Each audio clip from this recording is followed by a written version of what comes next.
Fast और थोड़ा सा उलझा हुआ था, वो अच्छे से हुई नहीं।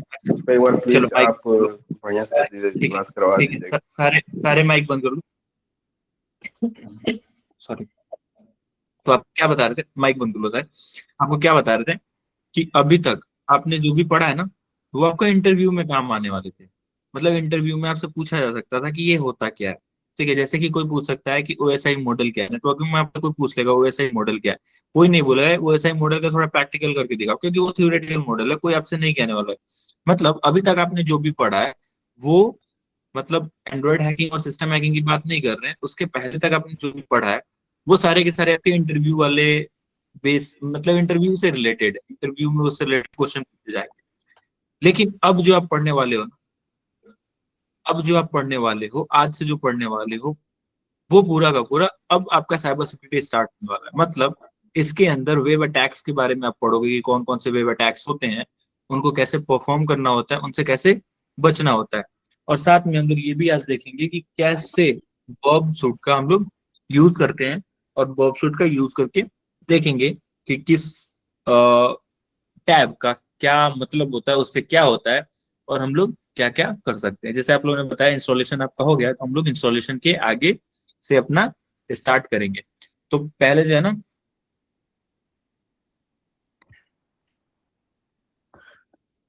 हम लोग जो है लेसन नंबर 1 को पहले देखते हैं, कि जो कि है हमारा introduction to web application security. ठीक है, हम लोग जो है ना वेब वेब एप्लीकेशन। माइक बंद करो। हम लोग जो है ना वेब एप्लीकेशन सिक्योरिटी के बारे में पढ़ने वाले हैं, क्योंकि अभी से लेके और एंड तक, मतलब ये पूरे के पूरे जो आपके सिलेबस है ये कंप्लीट होने तक, आप जो भी अटैक पढ़ोगे ना, वो सारे के सारे वेब एप्लीकेशन के अटैक पढ़ोगे। मतलब वेबसाइट पे जो जो अटैक होते हैं ना, वो आप पढ़ने वाले हो। फोन के अंदर जो अटैक होते हैं, जो बग आपके मतलब एंड्रॉयड एप्लीकेशन के अंदर होते हैं, वो सारी चीजें हम लोग किसके ऊपर पढ़ने वाले हैं, हम लोग वेब ऐप के बारे में पढ़ने वाले हैं। मतलब वेबसाइट पे कौन कौन से अटैक होते हैं उनके बारे में पढ़ने वाले हैं। लेकिन वेबसाइट के ऊपर कौन कौन से अटैक होते हैं, उससे पहले हमें वेब एप्लीकेशन सिक्योरिटी के बारे में भी जानना होगा कि आखिर में वेब एप्लीकेशन सिक्योरिटी होता क्या है। फिर हम लोग प्रॉपर तरीके से सारे अटैक को जान पाएंगे।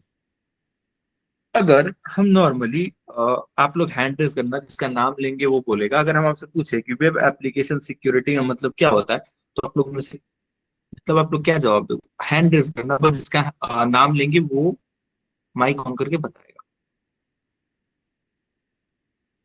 प्रेमराज। सर मेरा मेरे तक आवाज ही नहीं पहुंच रहा सर, कट कट के आवाज आ रहा है आपका सर। हेलो। हाँ सुन रहे हैं। और सबको आवाज प्रॉब्लम कट आ रहा कट के आ रहा है सर। हाँ जी सर, आ रही है प्रॉब्लम। प्लीज हाँ, आवाज थोड़ी कट थोड़ी कट आ के आ रही है, रहा है लाइक सर। ज्यादा नहीं आ रही है। ना में तो बिल्कुल अच्छी से आ रही है। है? अरे यार मेरी तो पूरी की पूरी अब तो वाईफाई है। पिछले क्लास में तो वो प्रॉब्लम था, तो वो सॉर्ट आउट हो गया। पिछले में तो मोबाइल फोन से हम कनेक्ट किए थे। वॉइस ओके एकदम ठीक है।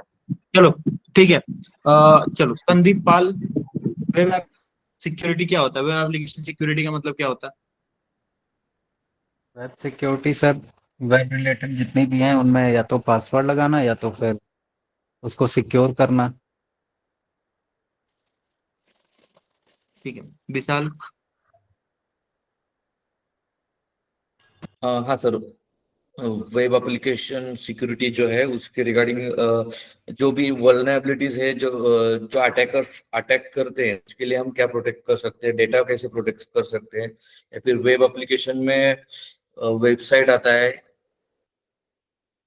बाकी सब जो ये बोलते हैं हैकर्स जो अटैक करने के लिए देते हैं, उसके लिए हम प्राइवेसी लगाना। ठीक है, मोहम्मद परवेज।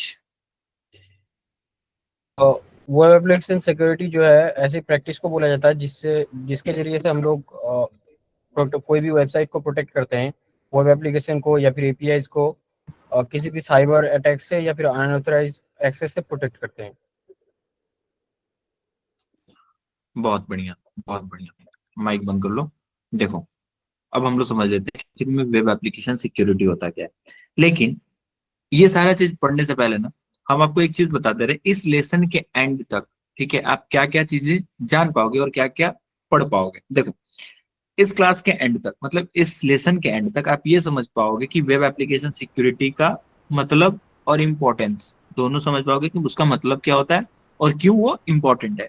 साथ में आप ये भी जानोगे कि कुछ कॉमन वल्नरेबिलिटीज के बारे में जो वेब ऐप को, मतलब वेबसाइट को वीक बनाती हैं। वो कौन कौन सी वल्नरेबिलिटीज हैं जिनके थ्रू किसी वेबसाइट के ऊपर अटैक होता है, हम लोग ये देखने वाले हैं। साथ में हम लोग सीखेंगे कि वो कौन कौन से बेस्ट प्रैक्टिसेस हैं जो वेब ऐप को सिक्योर करने में मदद करता है। मतलब हमें तो पता है कि कोई एक वेबसाइट को ऐसे हैक करना है, इस वेबसाइट को, मतलब इस वेबसाइट के अंदर इतने इतने से अटैक हो सकते हैं, इस वेबसाइट के अंदर ये अटैक हो सकता है, इतना तो पता है। अरे भाई अटैक पता है, सिक्योर कैसे करना है ये भी तो पता होना चाहिए ना। मतलब अगर मान लो आपको कोई बीमारी हो रहा है, ठीक है, कोई भी बीमारी है, कोई भी आपको बीमारी, मान लो फीवर ही है, एक बीमारी को ले लेते हैं जैसे फीवर है, तो फीवर है तो उसको ठीक करने का भी कोई ना कोई तो प्रोसेस है ना कुछ तो दवा बना है ना, कुछ मेडिसिन बना है ना। तो जैसे वेब एप्लीकेशन के ऊपर भी अगर कोई अटैक हो रहा है, वेब एप्लीकेशन के अंदर भी कोई कमियां है ना, कोई प्रॉब्लम है, तो उन सबको कैसे ठीक कर सकते हैं। और साथ में अगर मान लो वो, मतलब पहले से कौन से वो बेस्ट प्रैक्टिसेस है, मतलब वो कौन कौन से तरीका है जो पहले से हम इंप्लीमेंट करके अपने वेबसाइट्स को सिक्योर कर सकते हैं, ताकि उसके ऊपर कोई भी हैकर या फिर कोई भी अटैक उसके ऊपर अटैक ना करे। ठीक है, साथ में हम लोग ओएस टॉप 10 के बारे में पढ़ेंगे कि ओएस टॉप 10 होता क्या है और उनके बारे में हम लोग देखने वाले हैं। तो क्लास को स्टार्ट करते हैं और सबसे पहले हम लोग देखते हैं कि आखिर में वेब एप्लीकेशन सिक्योरिटी होता क्या है। तो देखो, वेब एप्लीकेशन सिक्योरिटी का मतलब होता है वेब ऐप को सिक्योर रखना। ठीक है, वेब ऐप को सिक्योर रखना मलिशियस अटैक से, डेटा ब्रीचेस से, अनऑथराइज एक्सेस से। देखो, अभी हम आपको तीन चीज बोले, मतलब तीन वर्ड बोले हैं। ठीक है, तीन वर्ड बोले हैं। फिर एक मिनट, मुझे एक्सेल ड्रॉ ओपन कर लें तो।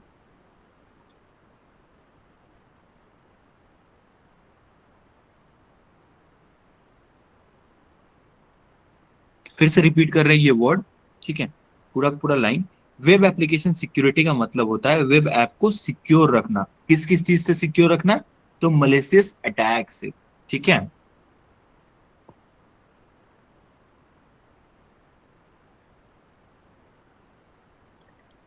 फर्स्ट मलिशियस अटैक्स,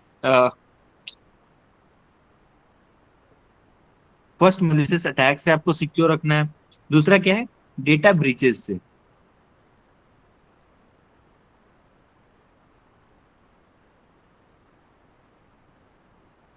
और डेटा ब्रीचेस के बाद अनऑथराइज एक्सेस।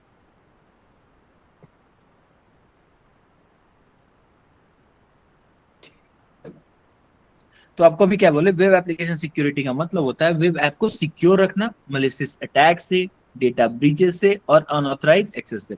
क्या कोई मुझे बताएगा मलिशियस अटैक का मतलब होता क्या है? कोई एक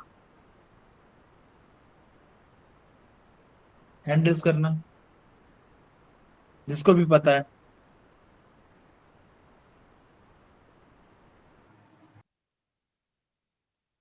Himesh, sir phishing attack, just like phishing attack. Himesh mic बंद करो। सोहम, सर मलेशिया अटैक में जो हमारी विदाउट परमिशन होता है और जो हमारे डिवाइस में घुसकर हमारा डाटा चुरा लेता है या डिवाइस को खराब कर देता है।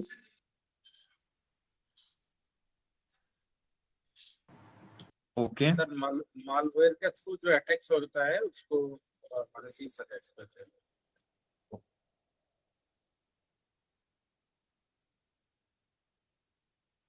ठीक है, बहुत बढ़िया। जिसको जितना समझ में आया उतना आप लोगों ने आंसर दे दिया। इंजेक्शन और एक्सेस।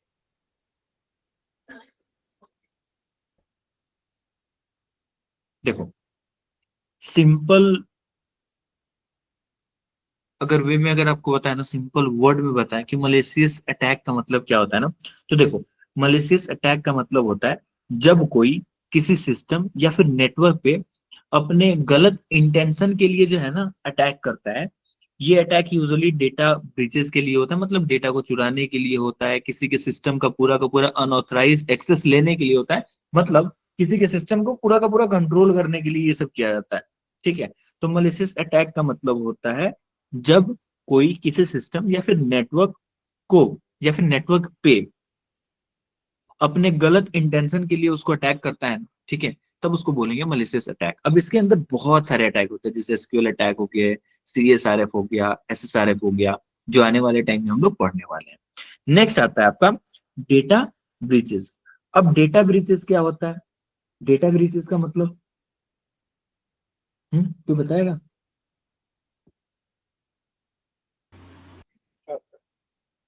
बोलिए। डेटा ब्रीचेस का मतलब जैसे सर हम लोग कोई कंपनी में अपना अकाउंट वगैरह बनाया है, वहां से लीक वगैरह हो गया, उसी को हम लोग डाटा ब्रीच बोलते हैं। या कोई Okay. वेबसाइट पे अपना अकाउंट बनाया है, वहां से मेरा डाटा लीक।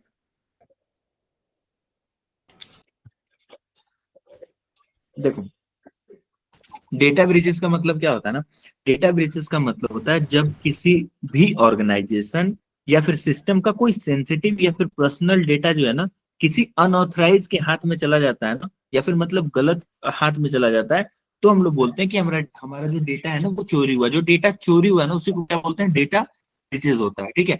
मतलब किसी कंपनी या फिर किसी भी ऑर्गेनाइजेशन का जब डेटा लीक हो जाता है ना उसी को बोलते हैं डेटा ब्रीचेस। उसके बाद आता है अनऑथराइज एक्सेस। अब अनऑथराइज एक्सेस का मतलब क्या होता है? जब कोई आपके सिस्टम को आपके बिना परमिशन के, मतलब आपसे परमिशन ना ले और आपके सिस्टम को अगर कोई हैक कर ले रहा है या फिर कोई भी सिस्टम को आपको अगर यूज कर रहा है, सर माइक रिपीट हो बंद रहा है करो। सर रिपीट हो रहा है आपका आवाज।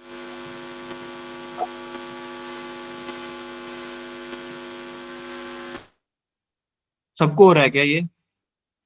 अब ठीक हो अभी गया ठीक सर। है यस सर, अभी सबको हुआ सर। सबको रिपीट हो रहा है? नहीं नहीं हो अब रहा नो है। सर। हाँ नहीं सर। सर, नहीं हो रहा। नहीं सर, नहीं सर, ओके।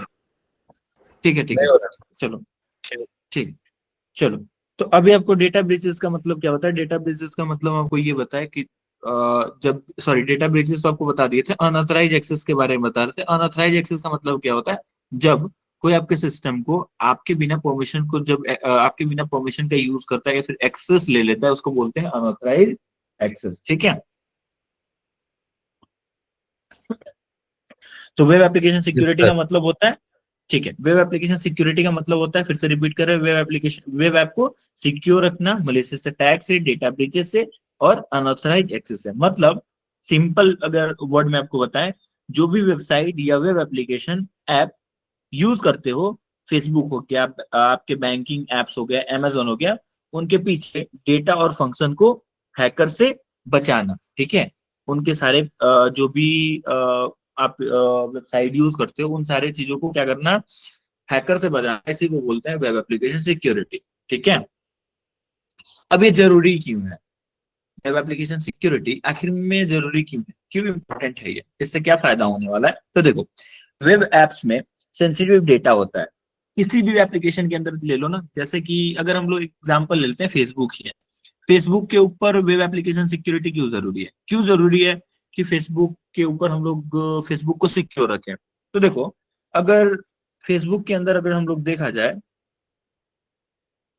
तो उसके अंदर ना कई करोड़ लोगों का डेटा है।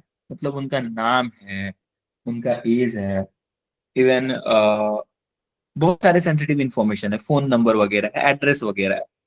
अब अगर मान लो हमारे पास फेसबुक है, अब फेसबुक के ऊपर कोई अगर हैकर जो है अटैक कर ले तो क्या होगा? उसके पास बहुत सारा डेटा चला जाएगा। अब वो डेटा अगर उसके पास चला जाता है तो हो सकता है वो मिसयूज कर दे।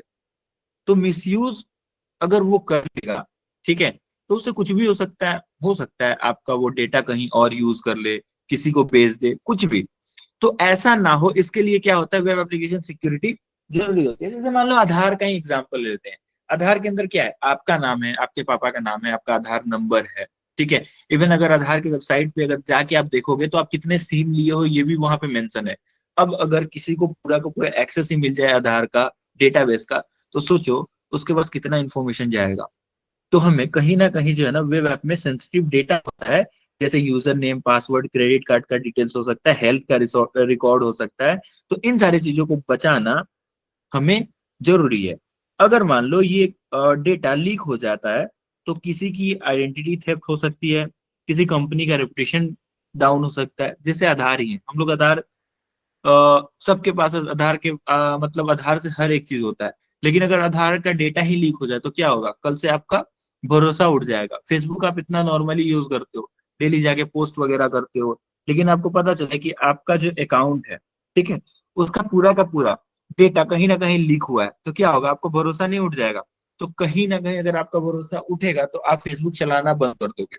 और ऐसे ही अगर मान लो 1 करोड़ 2 करोड़ लोग करने लगे तो फेसबुक का क्या होगा, फेसबुक का लॉस होगा, इवन उसका रेपुटेशन भी जाएगा। तो कंपनी क्या करती है, अपने वेब एप्लीकेशन को सिक्योर अपने वेब एप्लीकेशन को सिक्योर रखती है ताकि उसका डेटा लीक ना हो। ठीक है, सोचो आपका एक वेबसाइट है जहां स्टूडेंट जो है ना ऑनलाइन फीस भरते हैं। एक वेबसाइट आप बनाए हो, कोई आपका स्कूल या फिर कोचिंग सेंटर है, तो आप एक वेबसाइट बना लिया हो, ठीक है। तो वहाँ पे स्टूडेंट क्या करते हैं, ऑनलाइन फीस भरते हैं। अगर वो सिक्योर नहीं है तो कोई हैकर क्या करता है, आपके क्या करेगा, कोई हैकर आपके पेमेंट सिस्टम को हैक कर लेगा।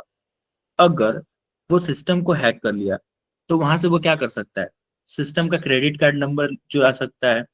तो उसका रिजल्ट क्या आएगा, रिजल्ट ये आएगा कि आपके इंस्टीट्यूट की इमेज खराब हो सकती है, स्टूडेंट का ट्रस्ट जो है खत्म हो सकता है आपके ऊपर, कोई लीगल केस हो सकता है। तो इन सब से बचने के लिए ना इंपॉर्टेंट है वेब एप्लीकेशन सिक्योरिटी।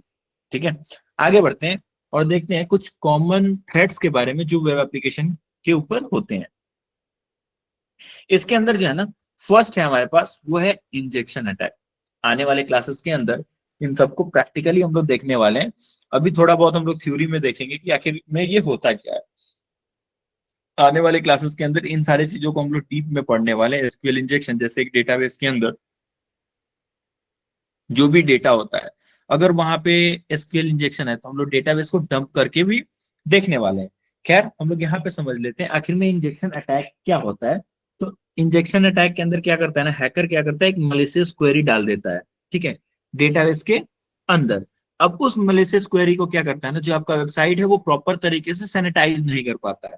अब सैनिटाइज नहीं कर पाता है इसका मतलब क्या है, तो ध्यान से देखना। जब आप किसी वेबसाइट के ऊपर जाते हो ना,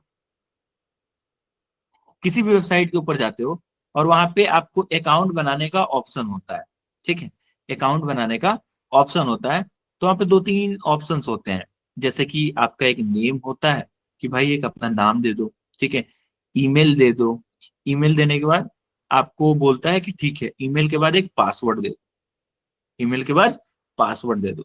तो आप क्या करते हो, आप जाके वहां पे अपना नाम दे देते हो, वहां पे जाके आप अपना नेम दे देते हो, जो भी आपका नेम है वो नेम दे देते हो।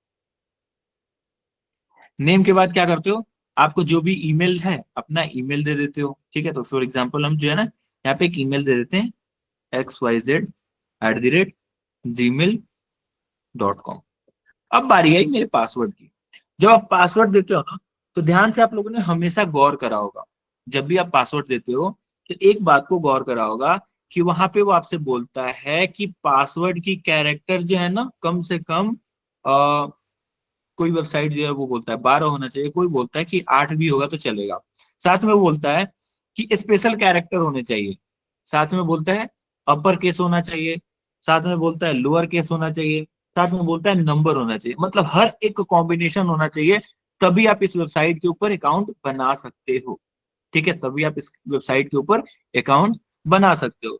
साथ में कई वेबसाइट के ऊपर आप गए होगे, वहां पे क्या होता है, वहां पे अपना नाम दे देते हो, ईमेल में ईमेल दे देते हो और पासवर्ड में कुछ भी दे देते हो ना, मतलब कुछ भी जो आपके मन में आ रहा है ना। अगर कई बार आप ईमेल को भी कॉपी करके अगर पासवर्ड में पेस्ट कर देते हो ना, तब भी वो ले लेता है, उसको कोई फर्क ही नहीं पड़ता, ठीक है।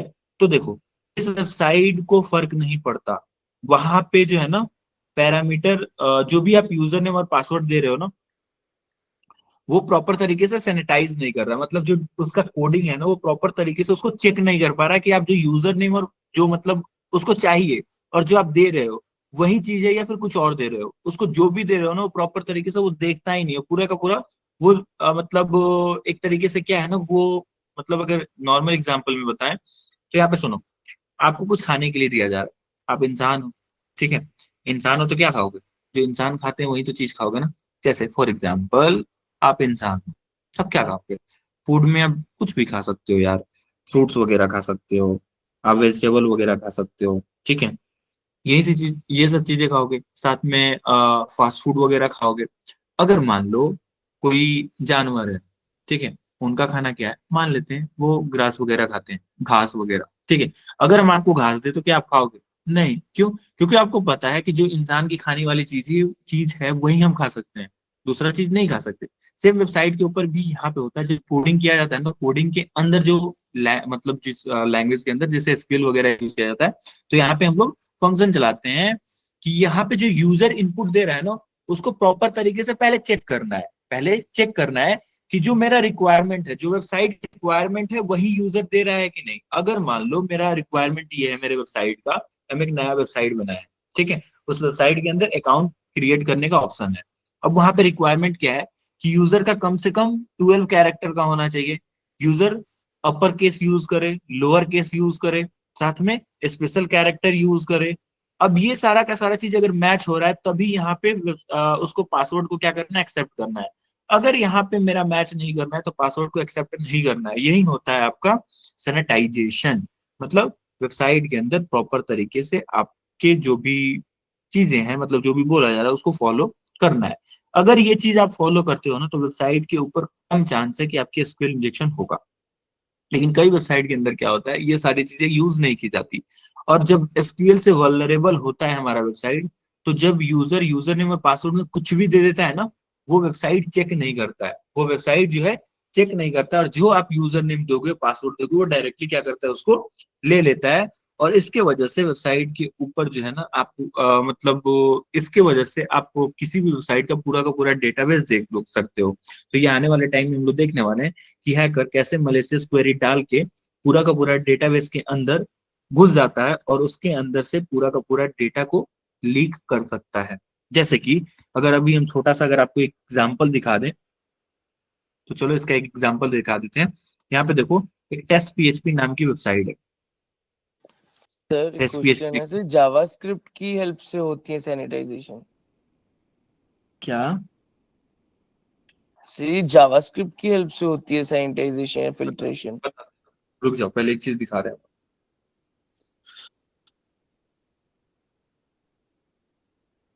यहाँ पे देखो, साइन अप का एक ऑप्शन है, ठीक है।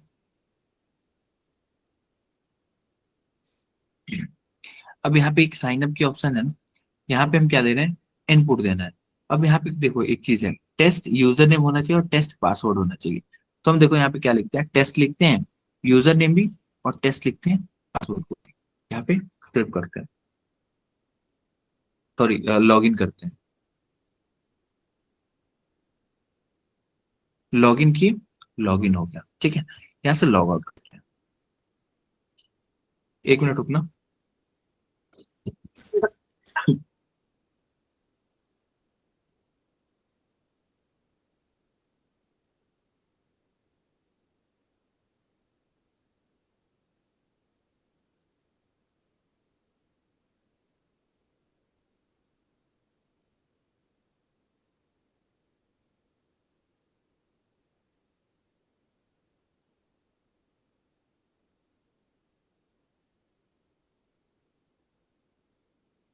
ठीक है।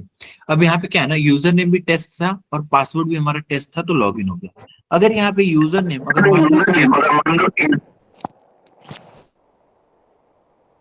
माइक मत करो ऐसे,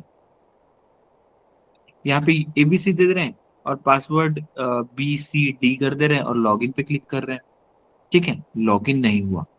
लेकिन हैकर क्या करते हैं ना, हैकर क्या करते हैं, यहाँ पे उनको अगर पता चल गया कि ये मलिशियस है, ठीक है, ये वेबसाइट जो है मलिशियस है एसक्यूएल से, तो वो सिंपल से क्या करेंगे, यहाँ पे कोड डालेंगे, ठीक है, एक स्क्रिप्ट चलाएंगे, एक मलिशियस स्क्रिप्ट चलाएंगे, जो क्या होता है, कॉलन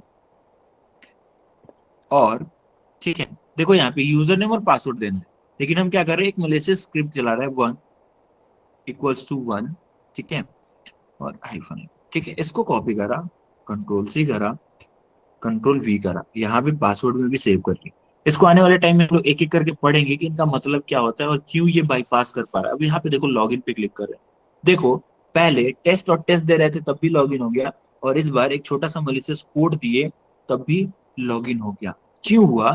क्योंकि यहाँ पे ये जो हमारा है ना, प्रॉपर तरीके से सैनिटाइज नहीं कर पा रहा है, प्रॉपर तरीके से चेक नहीं कर पा रहा है कि हम क्या दे रहे हैं यहाँ पे, ठीक है। सर हाँ किसी दूसरे वेबसाइट पर कोड डाल के चेक करके थोड़ा दिखाइए तो। यूट्यूब में भी सर टीचर ड्रॉप लोग में, ऐसे ही यही वेबसाइट पर दिखाते हैं। सर ड्रॉप या किसी और वेबसाइट पर ट्राई करते हैं, यूट्यूब वगैरह हो गया। देखो, किसी वेबसाइट पे जाओगे ना, तो देखो सबसे पहले साइबर सिक्योरिटी है ना, ऐसा नहीं है कि आप यहाँ पे गए, इनपुट डाले, हो गया। किसी भी वेबसाइट के ऊपर है ना, जब तक वहां पे कोई वल्नरेबिलिटी नहीं होगा ना, तब तक आप किसी चीज को यूज नहीं कर पाओगे। जैसे कि अगर लाइव वेबसाइट ही है ना, तो हमें लाइव वेबसाइट के ऊपर अभी किसी एक वेबसाइट को निकालना होगा, उसके ऊपर हमें रन करके देखना होगा। एक सिंपल एग्जांपल बताओ, क्या जब तक आप बीमार नहीं होते हो तो क्या आप दवाई खा लेते हो? नहीं सर। नहीं। ऐसा कभी हुआ है? ऐसा कभी हुआ है कि आपको फीवर नहीं हुआ और पागलों की तरह फीवर की दवाई खा ली हो? Excuse me sir. हाँ, सर मैं ये बोल रहा हूँ, हमें पता कैसे चलेगा किस वेबसाइट में वल्नरेबिलिटी है एसक्यूएल मैप के लिए और किस में नहीं? वो सारा चीज बताएंगे जब हम लोग एसक्यूएल मैप पढ़ेंगे ना, उससे हम आपको सारा चीज बताएंगे। अभी बस ओवरव्यू दे रहे हैं आपको, ठीक है। मतलब आने वाले क्लास में इन सबके ऊपर डीप में हम लोग पढ़ने वाले हैं, ठीक है। तो उस टाइम हम लोग देखेंगे कैसे एसक्यूएल इंजेक्शन पता करेंगे, कैसे फाइंड आउट करेंगे किसी वेबसाइट के अंदर कि एसक्यूएल इंजेक्शन कैसे। अभी हम बता रहे हैं, बस इतना समझो कि ये एसक्यूएल इंजेक्शन होता है, ठीक है। ओके। तो किसी वेबसाइट के ऊपर है ना, जब तक कोई कमी नहीं होगा ना, तब तक आप उसके ऊपर कोई स्क्रिप्ट या फिर कोई पेलोड नहीं रन कर सकते, ठीक है। तो आवाज कट रहा है सर। पहले उसके लिए ना हमें क्या करना है, उसे कमी ढूंढना होगा। जब तक वो कमी नहीं मिलेगा हमें, तब तक हम उसको पेनिट्रेट नहीं कर पाएंगे, सर ठीक है। तो बरसूट का अगर ये, डीप स्कैन करें किसी वेबसाइट का तो पता चल पाएगा उसमें एसक्यूएल इंजेक्ट हो सकते हैं या नहीं? हाँ, डीप स्कैन करोगे तभी पता लग जाएगा, अगर होगा तो वो बता देगा। लेकिन कई बार देखो, एक चीज बताते हैं, कई बार आप जो है ना, आपको हम मैनुअल टेस्टिंग कैसे करते हैं ये भी बताएंगे, क्योंकि कई बार आप जब ऑटोमेटेड टेस्टिंग करते हो ना, ठीक है, तो कोई टूल का यूज करते हो ना, तो कोई टूल कई बार आपको गलत, जैसे मान लो उसके ऊपर एसक्यूएल इंजेक्शन नहीं भी होगा, फिर भी वो बता देगा कि भाई इस साइट के ऊपर एसक्यूएल इंजेक्शन है। लेकिन जब हम लोग उसको मैनुअल टेस्टिंग करते हैं तो हमें भी पता चलता है, अच्छा इसके ऊपर तो एसक्यूएल इंजेक्शन ही नहीं था, लेकिन टूल बता रहा है एसक्यूएल इंजेक्शन है। तो हमें हमेशा भरोसा नहीं करना है किसी भी ऑटोमेटेड टूल के ऊपर। तो आपको जब क्लास करोगे, जब एसक्यूएल इंजेक्शन हम लोग पढ़ेंगे, तो उस टाइम आपको बताएंगे मैनुअल टेस्टिंग कैसे करते हैं, और मैनुअल टेस्टिंग से आप जो है ये वेरीफाई कर सकते हो कि ये बग है कि नहीं है, ठीक है। तो हम लोग उस टाइम देखने वाले हैं, आगे बढ़ते हैं। सर मेरे में डेलबस्टर भी काम नहीं कर रहा। अरे ये सब बाद में करते हैं।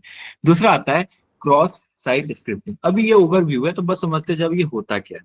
दूसरा आता है क्रॉस साइट स्क्रिप्टिंग। अब इसके अंदर क्या होता है ना, हैकर जो है मलिशियस जावास्क्रिप्ट जो है ना इंजेक्ट कर देता है, जावास्क्रिप्ट का कोड इंजेक्ट कर देता है, जिसके वजह से हम वेबसाइट के ऊपर जो है ना कुछ रिफ्लेक्ट करा देते हैं, ठीक है। जैसे कि एक छोटा सा अगर वेबसाइट है, उसके ऊपर अगर मान लो कोई जावा, अगर मान लो एक्सेस है, तो हम जो भी उसके मतलब इनपुट फील्ड में या फिर कहीं पे सेव करने के लिए देंगे ना, मतलब जहां पे अगर मान लो कोई डेटा देते हो और कोई फील्ड है वहां पे आप डेटा देते हो, वो डेटाबेस में सेव हो जाता है। तो अगर वहां पे वो मलिशियस कोड दे देंगे ना, तो जो भी उस वेबसाइट के ऊपर आएगा उसको वो सारा का सारा दिखने वाला है, ठीक है। तो जावास्क्रिप्ट के अंदर बस सॉरी क्रॉस साइट स्क्रिप्टिंग के अंदर हैकर क्या करता है, मलिशियस जावास्क्रिप्ट इंजेक्ट कर देता है, जिसके वजह से वेबसाइट के ऊपर हम कुछ रिफ्लेक्ट करा सकते हैं और पूरा का पूरा वेबसाइट का कंटेंट भी चेंज कर सकते हैं। जैसे कि अभी हम आपको दिखाए हैं टेस्ट पीएचपी।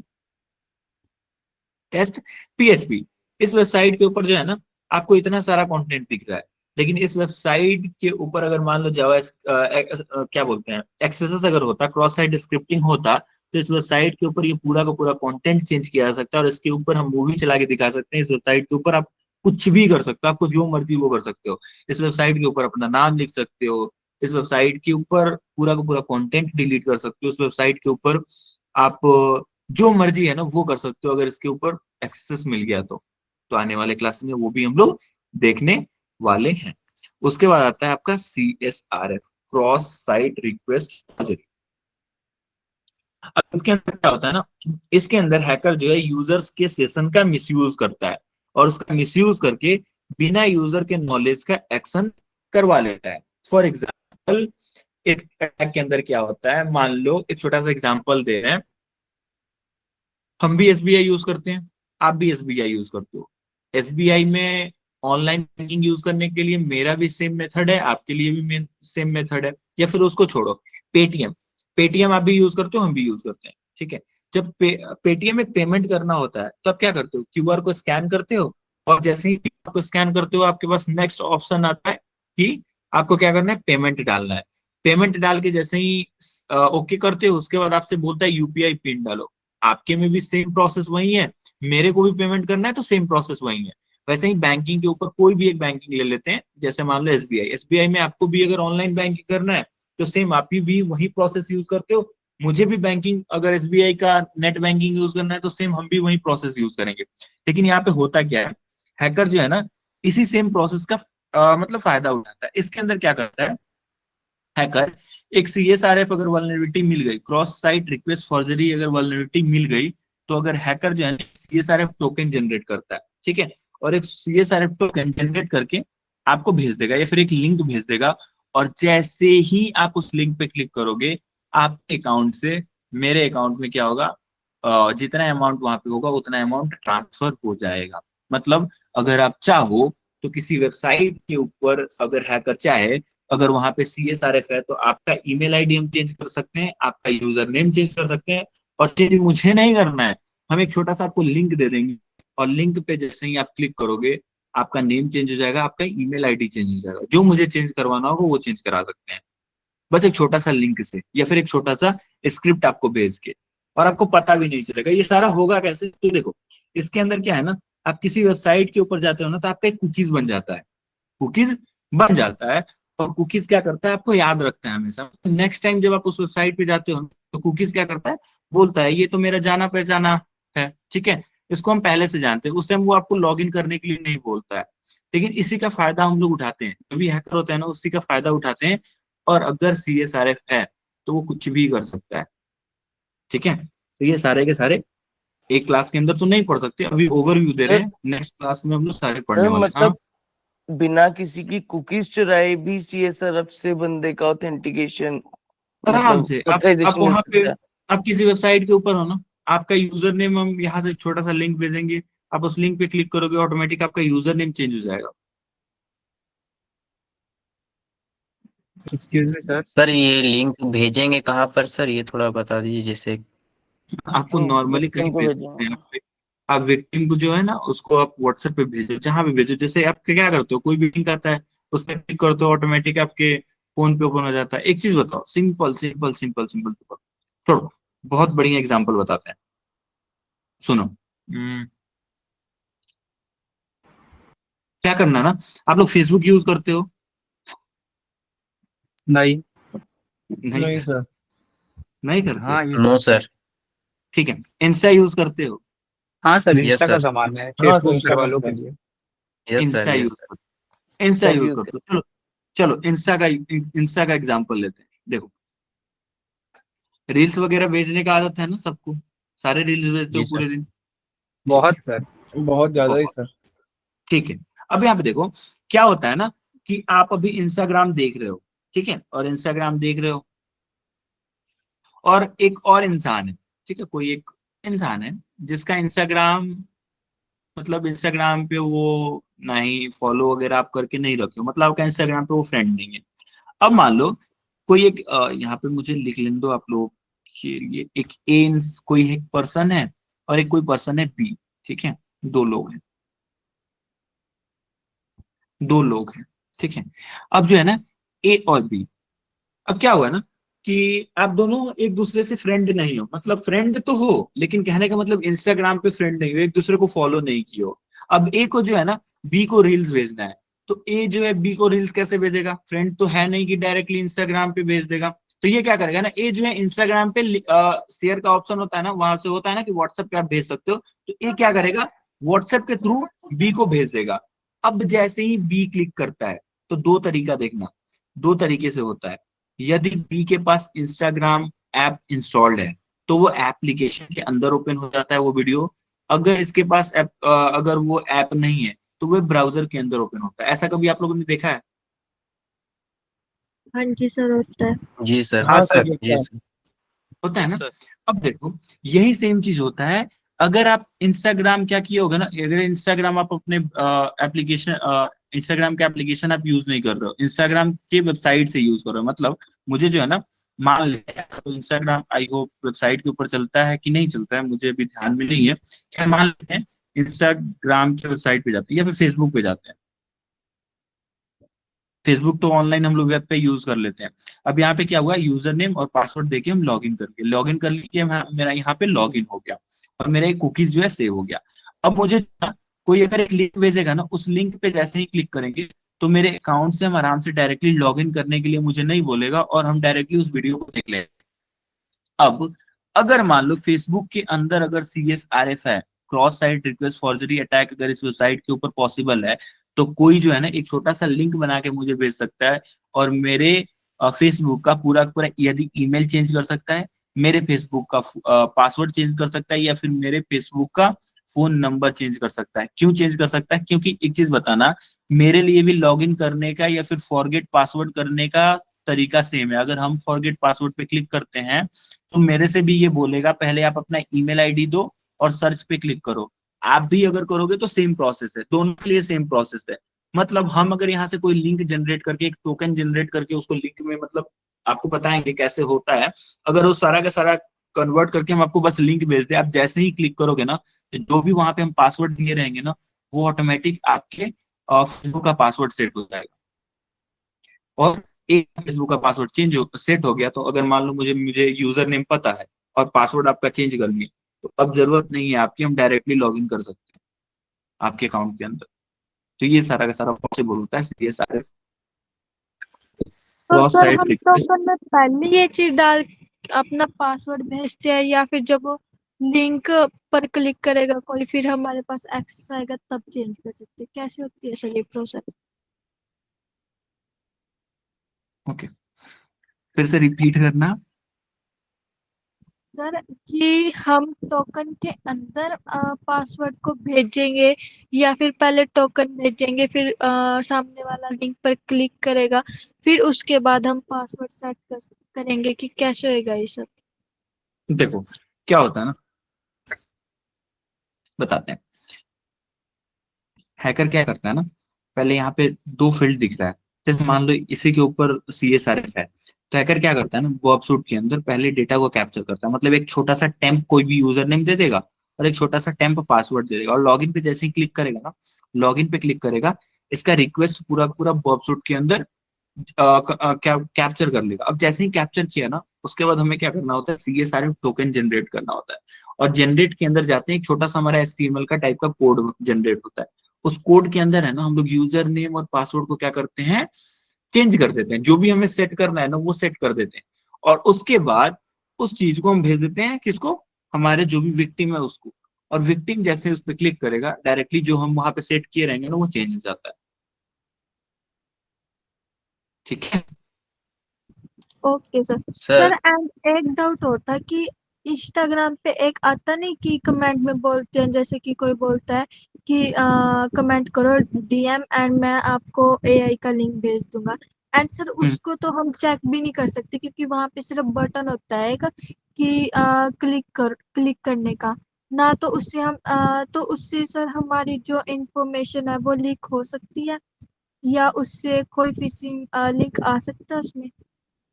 आराम से, अगर आप वहां पे बोलते हैं ना, मतलब कोई भी ऑप्शन होता है कि आप DM करो, आपको लिंक दे दिया जाएगा, वहां पे जनरली एक लिंक दिया जाता है, ठीक है। अब उस लिंक पे जो है आप क्लिक, हाँ बट सर उस लिंक को ना कहीं पे भी ऑप्शन नहीं दिया होता कि उसको कॉपी करके हम पे चेक कर सके, लाइक जो टूल होते हैं ना चेक क्यों, करने सर के लिंक लिए। की जगह वो आजकल बटन भेज देते हैं, लिंक की जगह बटन भेज देते हैं वो सिर्फ एक, ठीक कि है, लाइक आप क्लिक जब करो बटन पे लाइक क्लिक, खुल जाएगा सर। ठीक है, बटन पे क्लिक करते हो ना, बटन को थोड़ी देर प्रेस करना, ठीक है।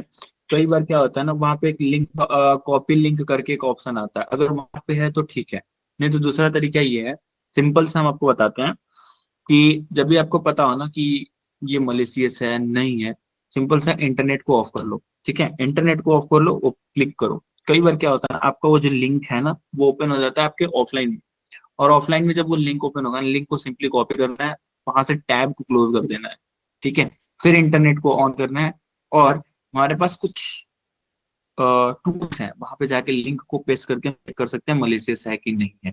इवन अगर आपका ब्राउजर है ना, ब्राउजर के ऊपर आप मैकफी वगैरह का एक्सटेंशन वगैरह आता है, ठीक है, या फिर ब्राउजर सिक्योरिटी करके बहुत सारे टूल हैं, आप उनको मतलब उनके एक्सटेंशन को डाउन सेट कर लोगे ना ब्राउजर के अंदर, तो क्या होता है, जैसे ही आप अगर लिंक पे क्लिक करोगे उनको पता लगेगा ये मलिशियस है, चुपचाप वो ब्लॉक कर देगा, लिंक ही ओपन नहीं होगा। सर वो जो इंस्टाग्राम की लिंक आती है सर, उसको लॉन्ग प्रेस करने पे सर लिंक दिख जाता है, लॉन्ग प्रेस करने वही पे। वही वही बोले हैं, जब उस पर क्लिक करोगे ना तो आपको लिंक हाँ। हो जाएगा, आ जाएगा, या फिर लॉन्ग ऑटोमेटिक लिंक कॉपी हो जाता है, ठीक है, दो वायरस तरीका टोटल पे होता जाके स्कैन कर सकते हैं। है। हाँ, एकदम एकदम वही हम भी बता रहे हैं, सर ठीक ये है। हो सकता है कि वायरस टोटल है कि वो लिंक के अंदर मलेशियस अरे सर आप लिंक लास्ट को में ना, वो ना वो डिटेक्ट ना कर पाए। एंड वायरस टोटल के अलावा भी और कौन कौन से ऐसे जिसमें हम लिंक को डाल के चेक कर सकते हैं कि ये मलेशियस है या फिर नहीं। अब सब सब बताते हैं, लास्ट में आप पूछेंगे मेरे से। हाँ जी सर। हाँ लास्ट में, ठीक है।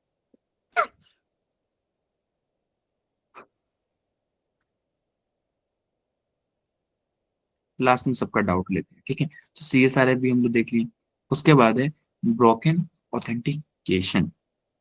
ब्रोकन ऑथेंटिकेशन क्या है, ठीक है। तो देखो, वीक लॉगिन सिस्टम, जहां पे अटैकर है ना इजिली गेस कर लेते हैं या फिर सेशन को हाईजैक कर लेते हैं, ठीक है। मतलब यहाँ पे जो आपकी परमिशन नहीं होती है फिर भी वो चीज आप अगर कर पाते हो उसको बोलते हैं ब्रोकन ब्रोकन ऑथेंटिकेशन। मतलब आपको चीज वो करने की परमिशन नहीं है फिर भी आप किसी तरीके से वो कर पाते हो, उसको बोलते हैं ब्रोकन ऑथेंटिकेशन, ठीक है। यहाँ पे सिक्योरिटी मिसकॉन्फ़िगरेशन, ये ओएस के ही यहाँ पे कुछ पॉइंट्स यहाँ पे मेंशन है, खैर देख लेते हैं। सिक्योरिटी मिसकॉन्फ़िगरेशन कब होता है, जब आप जो है ना कोई बाय डिफॉल्ट यूजर नेम और पासवर्ड जो है ना उसी को रखते हो, तो उससे अगर कोई हैक होता है तो उसको बोलते हैं सिक्योरिटी मिसकॉन्फ़िगरेशन। फॉर एग्जांपल, आप अगर राउटर यूज करते हो, ठीक है, राउटर यूज करते हो, तो क्या होता है ना, राउटर के अंदर कंपनी जो है ना बाय डिफॉल्ट यूजर नेम और पासवर्ड एक देती है, मतलब आपको एक पहले से सेट करके यूजर नेम और एक पासवर्ड दे देती है राउटर के लिए, क्योंकि आप जब सेटअप करोगे ना या फिर कॉन्फ़िगर करोगे तो उस टाइम आप उसी यूजर नेम और पासवर्ड को देके लॉगिन कर सकते हो। लेकिन कई बार क्या होता है ना, कुछ कंपनीज ऐसे करती हैं कि वो राउटर अगर मान लो 10 बनाई है ना, तो 10 राउटर का यूजर नेम और पासवर्ड सेम सेट करके के आपको दे देती है, सेम ही यूजर नेम पासवर्ड कॉन्फ़िगर करके आपको दे देती है। अब वो चीज अगर है ना आप अपने घर पे लेके आते हो, वाईफाई लाके लगा दिए, और उसी यूजर नेम पासवर्ड को अगर आप मान लो यूजर नेम पासवर्ड जो भी बाय डिफॉल्ट चीज है ना उसको अगर आप यूज कर रहे हो, तो क्या होता है ना, कोई दूसरा भी लॉगिन कर लेता है आपके अकाउंट में, और दूसरा अगर कोई इसको लॉगिन कर पाता है ना तो इसको बोलते हैं सिक्योरिटी मिसकॉन्फ़िगरेशन। कई बार आप जब कंपनीज आपके लिए वेबसाइट कहीं से बनवाते हो, तो कंपनीज क्या करती हैं, आपके लिए वेबसाइट बना देती हैं और उसका default user name password admin admin रख देती है, और आप उसी एडमिन एडमिन यूजर नेम और पासवर्ड को लेके कई दिनों तक चल रहे हो। अब कोई हैकर है ना अगर आपके सिस्टम के ऊपर आएगा, तो वहां पे अगर वो ब्रूट फोर्स करता है तो आराम से उसको जो है ना पता चल जाएगा कि यहाँ पे default default user name password है, और डायरेक्टली वो लॉग इन कर सकता है। अगर वो ऐसा कर पा रहा है ना उसको बोलते हैं सिक्योरिटी मिसकॉन्फ़िगरेशन है। उसके बाद आता है सेंसिटिव डेटा एक्सपोजर।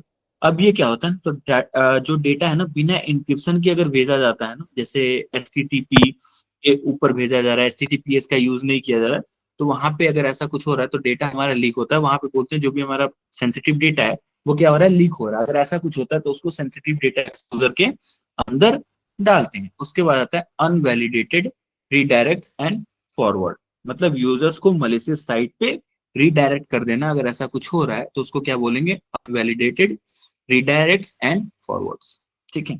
उसके बाद आता है हमारा OS top 10। Sir OS top, हाँ वो ब्रोकन ऑथेंटिकेशन एक बार रिपीट कर दीजिए तो सर। देखिए, ब्रोकन ऑथेंटिकेशन में क्या होता है, जब आपके पास कोई बाय डिफॉल्ट यूजर नेम और पासवर्ड होता है ना, आप उसी को यूज करते रहते हो ना, तो हैकर क्या करते हैं कई बार ब्रूट फोर्स करके वहां पे बाय डिफॉल्ट जो यूजर नेम और पासवर्ड है उसमें लॉग इन कर लेते हैं, या फिर पता करते हैं कैसे भी कि आपका यूजर नेम पासवर्ड क्या है, और डायरेक्टली वहां पे क्या करते हैं वो लॉग इन कर लेते हैं। अगर ऐसा कुछ हो रहा है तो उसको बोलते हैं, सॉरी, ब्रोकन ऑथेंटिकेशन आप पूछे ना, जी सर। सॉरी सॉरी सॉरी, ये सिक्योरिटी मिसकॉन्फ़िगरेशन का आपको बता रहे। देखो, ब्रोकन ऑथेंटिकेशन का मतलब ये होता है जब आपको किसी चीज की परमिशन नहीं होती, अगर आप उस चीज को आप कर पा रहे हो तो वहां पे बोलेंगे ब्रोकन ऑथेंटिकेशन। जैसे कि मान लो आप किसी कॉलेज में पढ़ते हो, तो वहां पे आपको एक स्टूडेंट पोर्टल दिया जाता है। स्टूडेंट पोर्टल पे क्या होता है कि आप अपना मार्क्स देख सकते हो, आप अपना रिजल्ट वगैरह देख सकते हो, आप अपना जो है अटेंडेंस देख सकते हो। लेकिन क्या आप अपने अटेंडेंस को चेंज कर सकते हो, अपने मार्क्स को चेंज कर सकते हो? ऐसा परमिशन आपके पास दिया जाता है? नहीं सर। ये क्यों नहीं? ये किसके पास होता है? तो आपके टीचर के पास होता है। अगर मान लो आप किसी तरीके से, आप वो जो टीचर का काम है ना वो आप खुद कर पा रहे हो, मतलब आपको जो चीज की परमिशन नहीं है, अगर आपको मार्क्स चेंज करने की परमिशन नहीं है, फिर भी अगर आप अपने मार्क्स को चेंज कर पा रहे हो, तो वहां पे बोलेंगे कि यहाँ पे ब्रोकन एक्सेस कंट्रोल है।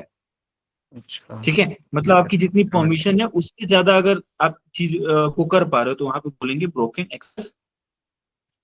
जी सर।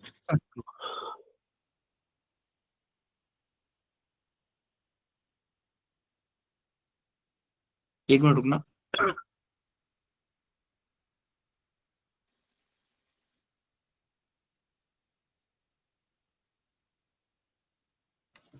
सर ये चेंज करना तो ऑथराइजेशन के अंदर नहीं, ऑथेंटिकेशन, या पहले ऑथेंटिकेशन होती है फिर ऑथराइजेशन होती है, तो बोल दिया ब्रोकन ऑथेंटिकेशन। बताते हैं, रुक जाओ।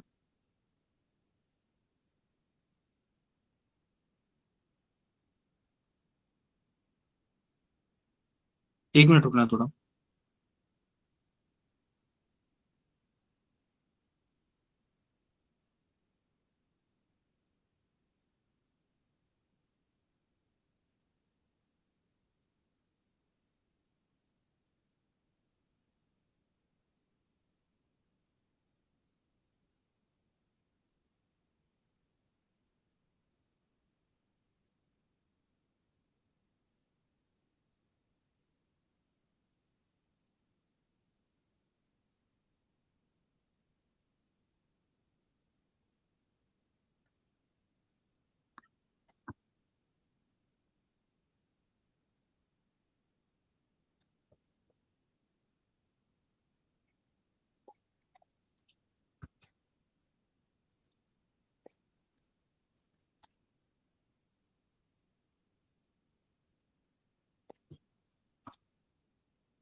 देखो हम भी आपको, देखो दो चीजें आपको देखने को मिलेगा।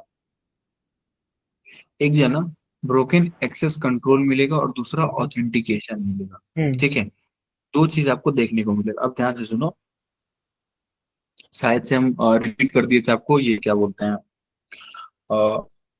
नेक्स्ट वाला देखो हम बताते हैं। ब्रोकन एक्सेस कंट्रोल और ब्रोकन ऑथेंटिकेशन, ये दोनों में क्या है? तो ब्रोकन एक्सेस कंट्रोल में क्या होता है ना कि मतलब आपको जितना एक्सेस दिया गया है ना, ठीक है, फॉर एग्जांपल आप अगर उससे ज्यादा अगर आप चीजों को यूज कर पा रहे हो, उसको बोलते हैं broken access control. For example अभी आपको हम बताए थे स्कूल का, जैसे टीचर वगैरह और पोर्टल होता है ना, टीचर का पोर्टल, स्टूडेंट का पोर्टल। तो वहां पे क्या है ना, आप मार्क्स जो है अपना देख सकते हो, और मार्क्स के अंदर जो है ना मार्क्स देख सकते हो, अटेंडेंस देख सकते हो। आपकी टीचर क्या कर सकती है? आपका मार्क्स अपडेट कर सकती है, आपका मार्क्स डिलीट कर सकती है, ठीक है, या फिर आपका मार्क्स चेंज कर सकती है। अगर आप वो सारी चीजें प्रिविलेज कर पा रहे हो, मतलब जो आपको परमिशन नहीं है वो सारा का सारा चीज अगर कर पा रहे हो, तो क्या बोलेंगे? Broken access control. ठीक है, अब दूसरा आता है ऑथेंटिकेशन। अब ब्रोकन ऑथेंटिकेशन क्या है ना, एक वेब एप्लीकेशन वल्नरेटिलिटीज है जिसमें एप्लीकेशन प्रॉपरली जो है ना यूजर्स को क्या करती है, ऑथेंटिकेट नहीं कर पाती है। ठीक है, अब ऑथेंटिकेट का मतलब होता है वेरीफाई नहीं कर पाती। अगर वो प्रॉपर तरीके से वेरीफाई नहीं कर पाती तो उसको बोलेंगे ब्रोकन ऑथेंटिकेशन। यहाँ पे हम आपको जो है ना, हम आपको ऑथराइजेशन, गलती से हम ऑथराइजेशन बोल के हम आपको समझा दिए। तो क्लियर है ना? सर नहीं सही है सर, या फिर मैं से ये रिपीट पूछना करें? चाह रहा हूँ जैसे ज्यादातर साइबर सिक्योरिटी में ऑथेंटिकेशन पहले फिर ऑथराइजेशन पढ़ाते हैं, जैसे आपने बोला टीचर का, वो पर्टिकुलरली टीचर ऑथराइज्ड है या फिर जैसे कोई और, मतलब ऑथराइजेशन की पावर, तो सर माइक म्यूट करा दे प्लीज। ऑथराइजेशन का एक्सेस कंट्रोल में आता है, और ऑथेंटिकेशन में जो हमें जिस चीज की परमिशन है हम वो भी ना कर पाए उसे कहते हैं। माइक बंद कर लो। अरे माइक बंद कर लो यार, ऐसे में फिर जो है ना गुस्सा आता है। देखो देखो, दो चीज बताता हूँ। देखो फिर से पहले एक बार ब्रोकन एक्सेस कंट्रोल समझा देते हैं और ऑथेंटिकेशन समझा देते हैं, फिर आपको समझा देते हैं कि ऑथेंटिकेशन क्या होता है। कौन है ये? गोलक। है कौन? गोलक? क्लास से बाहर कर देंगे अगर इस बार आपका अगर माइक ऑन हो गया तो।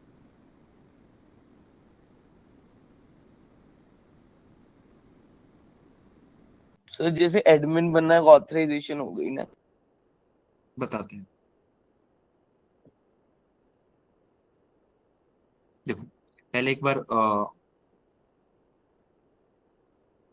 ऑथेंटिकेशन वाला हम आपको रिपीट कर दिए थे, और एक्सेस कंट्रोल समझ के जो है ना, मुझे एक्सेस कंट्रोल दिमाग में आया, हम वो रिपीट कर दिए थे, फिर से एक बार रिपीट कर दे रहे हैं, फिर बताते हैं ऑथेंटिकेशन क्या होता है, ऑथराइजेशन क्या होता है, और पहले कौन आता है और उसके बाद में कौन आता है।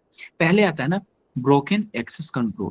ठीक है, ब्रोकन एक्सेस कंट्रोल का मतलब हो गया ना, आपको जितना मतलब लिमिट है ना, अगर आप लिमिट से ज्यादा अगर चीजों को कर पा रहे हो ना, तो उसको बोलेंगे ब्रोकन एक्सेस कंट्रोल। जैसे कि अभी हम आपको बताए हैं कि आप किसी कॉलेज में पढ़ते हो तो आपको दो पोर्टल होता है, मतलब एक मतलब वहां पे आप जाके जो है ना अपने मार्क्स वगैरह देख सकते हो पोर्टल पे, और आप अपना रिजल्ट वगैरह जो है देख सकते हो, अपना अटेंडेंस देख सकते हो, जो भी है ना वो सारा का सारा चीज देख सकते हो। ठीक है, लेकिन एक होता है टीचर के पास एक पोर्टल। टीचर क्या करती है, आपके मार्क्स को वहां से अपडेट करती है और आपके पास वो मार्क्स अपडेट दिख जाता है। टीचर आपकी अटेंडेंस वहां बनाएंगी और आपके पोर्टल पे अटेंडेंस दिख जाएगा। लेकिन क्या आप अपने अटेंडेंस को कभी चेंज कर पाओगे? नहीं कर पाते हो। आप अपने मार्क्स को चेंज कर पाते हो? नहीं कर पाते हो। लेकिन किसी कारण से अगर आप अपने मार्क्स को चेंज कर पा रहे हो, या फिर आप अपने अटेंडेंस को चेंज कर पा रहे हो, मतलब जो टीचर का काम है ना वो अगर आप कर पा रहे हो, तो उसको बोलेंगे ब्रोकन एक्सेस कंट्रोल। मतलब आपकी जितनी लिमिट है ना, जितनी आपको एक्सेस दी गई है, आप अपने एक्सेस से ज्यादा चीजों को कर पा रहे हो। ठीक है, तो उसको बोलेंगे ब्रोकन एक्सेस कंट्रोल। उसके बाद आता है ब्रोकन ऑथेंटिकेशन।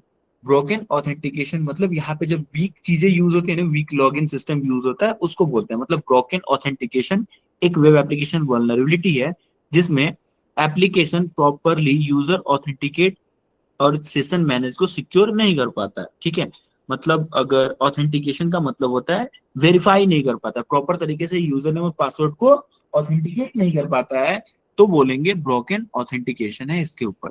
अब आता है ऑथराइजेशन और ऑथेंटिकेशन। ऑथेंटिकेशन का मतलब हो गया चीजों सर को वेरीफाई करना।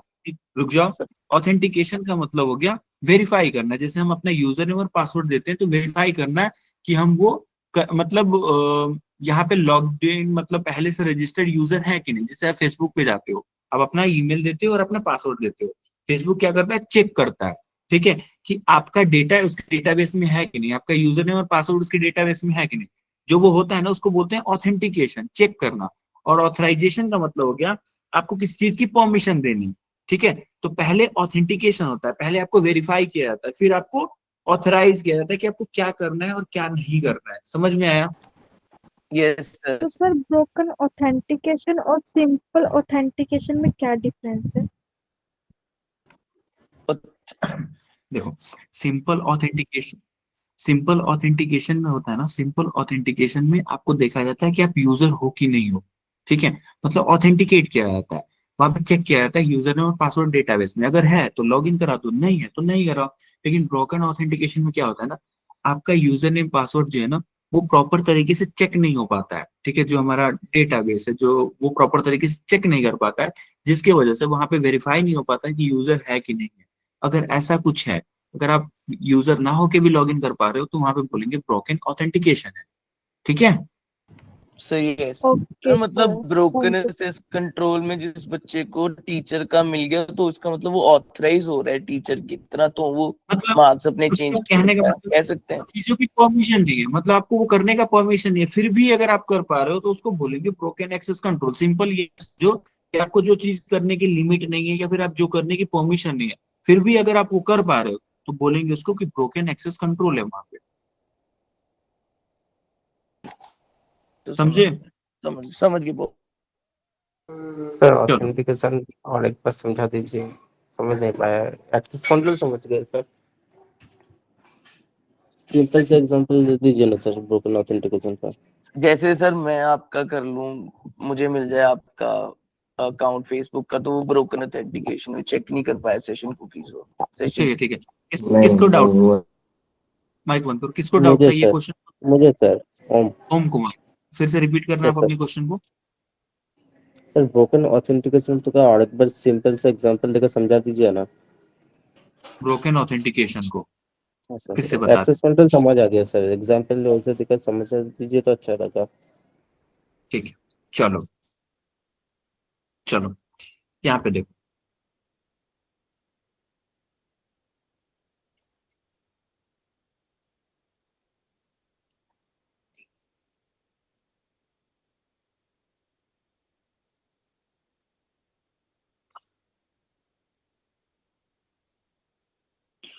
एक एग्जांपल हम लोग ले लेते हैं ना, इसी का फेसबुक का ही ले लेते हैं, सबसे बढ़िया एग्जांपल है।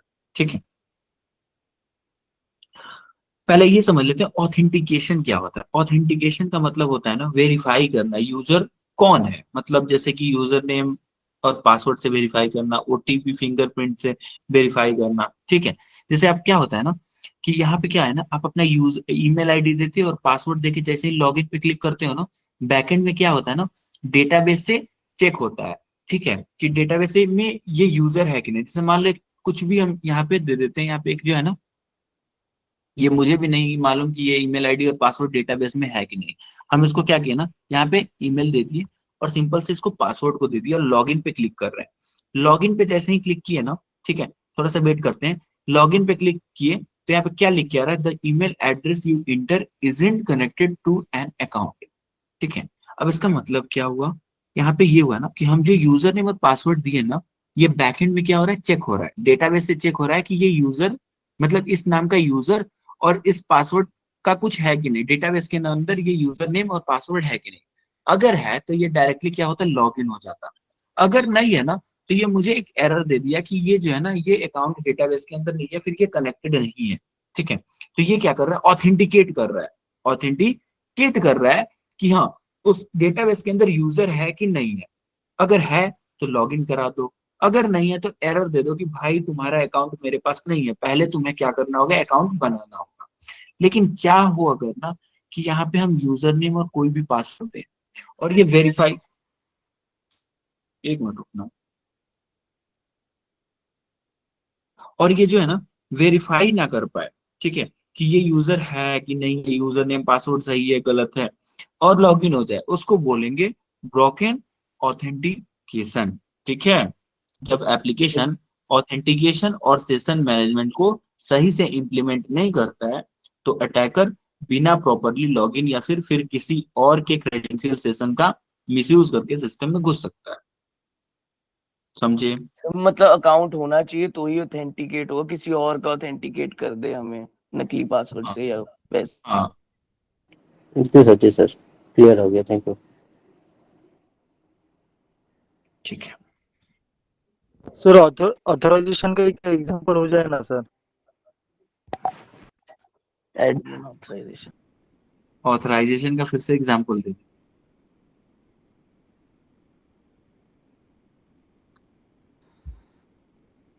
बच्चे कॉलेज साइट तोड़ना चाहते हैं सर।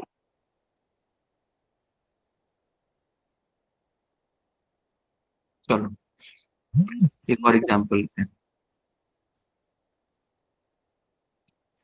ये क्वेश्चन कौन पूछा है? सर मैं। रमेश। Yes sir. ठीक है, आप अपनी क्वालिफिकेशन बताओगे रमेश? सर मेरा तो कुछ ये भी, है, ग्रेजुएशन वगैरह है ना, या फिर कुछ भी है? ग्रेजुएशन है। ठीक है, चलो ग्रेजुएशन है ना, तो ग्रेजुएशन जब आप किए होगे ना, तो आपको एग्जाम देने का मौका मिला होगा। ठीक है, एग्जाम देने का मौका मिला होगा, जिसके अंदर आप क्या किए थे, जाके अपना एग्जाम वगैरह दिए थे। ठीक है, क्या हुआ था ना, एग्जाम आप दिए थे तो आप पेपर लिखे, और पेपर जो है ना, पेपर क्या हुआ, कलेक्ट हुआ, और कलेक्ट होके कहाँ चला गया, जहाँ पे चेक होता है वहां पे चला गया। मतलब ये जो है ना, आपका पेपर यहाँ से उठा और ये पेपर पहुंच गया कहाँ पे, किसी और रूम के अंदर। ठीक है, किसी और रूम के अंदर। इस रूम में है ना, सिर्फ यहाँ पे वही लोग आ सकते हैं जो टीचर हैं। इस रूम के अंदर वही लोग आ सकते हैं जो टीचर हैं। मतलब स्टूडेंट को आना इस रूम के अंदर अलाउ नहीं है, स्टूडेंट को आना इस रूम के अंदर अलाउ नहीं है। ब्रोकन एक्सेस कंट्रोल ही पूछे हो ना आप, नो सर, ऑथराइजेशन। अरे यार, चलो चलो चलो फिर से बताते हैं। सर मैं बताऊं सिंपल एक वर्ड में? नहीं नहीं, रुको रुको रुको, बताते हैं दोनों को एक बार सिंपल वर्ड में। हम आपको बताते रहे हैं दोनों, फिर दोबारा मेरे से मत पूछना, ठीक है? ऑथेंटिकेशन और ऑथराइजेशन दोनों बताते हैं। सॉरी, ब्रोकन एक्सेस कंट्रोल, और जो है ना नेक्स्ट हमारा क्या है, एक ब्रोकन एक्सेस कंट्रोल है और दूसरा क्या है, ब्रोकन ऑथेंटिकेशन। ऑथराइजेशन। हाँ, ब्रोकन ऑथेंटिकेशन, दोनों को हम बता रहे हैं। देखो पहले एक्सेस कंट्रोल की बात करते हैं। तो आपका क्या बोले, आप पेपर दिए और पेपर आपका कलेक्ट होके कहाँ गया, एक नेक्स्ट रूम में गया, दूसरे रूम में गया, जहाँ पे जो है सिर्फ टीचर को अलाउ है, ठीक है? टीचर ही आ सकता है। लेकिन किसी कारण से आपको यहाँ पे आना अलाउ नहीं है, लेकिन किसी भी तरीके से अगर आप इस रूम के अंदर एंट्री कर पा रहे हो ना, तो उसको क्या बोलेंगे, क्या बोलेंगे? Broken authentication sir. Broken access control. Broken broken access access control. क्योंकि यहाँ पे आप, हाँ, क्योंकि यहाँ पे आपको आने की परमिशन नहीं है, फिर भी आप आ पा रहे हो, ठीक है? तो ये हो गया ब्रोकन एक्सेस कंट्रोल। दूसरा क्या होता है, ब्रोकन ऑथेंटिकेशन। अब देखो, अब ब्रोकन ऑथेंटिकेशन क्या होना है, ऑथेंटिकेशन का मतलब होता है वेरीफाई करना, यूजर्स कौन है, मतलब user name, password, OTP, finger, इन सब तरीकों से। जब एप्लीकेशन है ना ऑथेंटिकेशन और सेशन मैनेजमेंट को सही से इंप्लीमेंट नहीं करता है, तो अटैकर बिना प्रॉपर लॉगिन के या फिर किसी और के क्रेडेंशियल या फिर सेशन का मिसयूज करके सिस्टम में घुस जाता है। अब ये होता क्या है ना, ब्रोकन ऑथेंटिकेशन मेनली तब होता है जब कोई वीक पासवर्ड या फिर कॉमन पासवर्ड अलाउ किया जाता है। जैसे कि मान लो एग्जांपल हो गया 1 2 3 4 5 6 पासवर्ड, कोई बहुत बार यूजर नेम और पासवर्ड में पासवर्ड डाल देता है, ये सारी चीज। ब्रूट फोर्स अगर मान लो वहां पे पॉसिबल है, अगर ये सारा का सारा चीज होता है ना, तब वहां पे क्या है, पॉसिबल है कि क्या होगा, क्या होगा, ब्रोकन ऑथेंटिकेशन। Broken authentication. ठीक है, चलो तो, आगे बढ़ते हैं। तो मतलब टीचर बन के वो चला जाए, उसको जब वो वेरीफाई करे वो टीचर बन के अंदर चला जाए, तो मतलब ब्रोकन। अरे भाई फिर से बोलो, ब्रोकन ऑथेंटिकेशन ना, मतलब जैसे आपने एग्जांपल दिया ना, जैसे वो अगर वैसे ही घुस गया अंदर तो ब्रोकन एक्सेस कंट्रोल है। अगर हाँ, वो अपने आप को वेरीफाई कराए और टीचर लगे उनको और वो अंदर चला जाए टीचर बन के, तो ब्रोकन ऑथेंटिकेशन हो जाएगा। ऐसा होगा सर? नहीं नहीं, ये तो अलग होगा। ठीक है ठीक है। चलो आ जाओ, ओएस टॉप 10 के अंदर आते हैं, ठीक है? ओएस टॉप 10 है ना, पढ़ने से पहले ना हमें ये पढ़ना चाहिए आखिर में ओएस को होता क्या, ओएस है क्या, ये पहले हमें जानना होगा ओएस टॉप 10 को पढ़ने से पहले। तो देखो, ओएस जो है ना एक कंपनी है। ओएस क्या है, एक कंपनी है जो हर 3 साल पे ना, हर 3 साल पे क्या करती है, वो सारे टॉप जो 10 वेबसाइट के वल्नरेबिलिटीज होते हैं ना, उसको ढूंढती है और वेबसाइट, अपने वेबसाइट के ऊपर लिस्ट करती है, ठीक? हर 3 3 साल पे जो भी मतलब बहुत अच्छे वल्नरेबिलिटीज होते हैं, जिसका ज्यादा मतलब इम्पैक्ट पड़ सकता है किसी वेबसाइट पे, तो वैसे 10 वल्नरेबिलिटीज को क्या करती है, ढूंढ के अपने वेबसाइट के ऊपर क्या करती है, लाके लिस्ट करती है। जिसके अंदर ना ये जो है कुछ वल्नरेबिलिटीज है जिसको लिस्ट की है ओएस टॉप 10, ये 2021 का एडिशन है, ठीक है?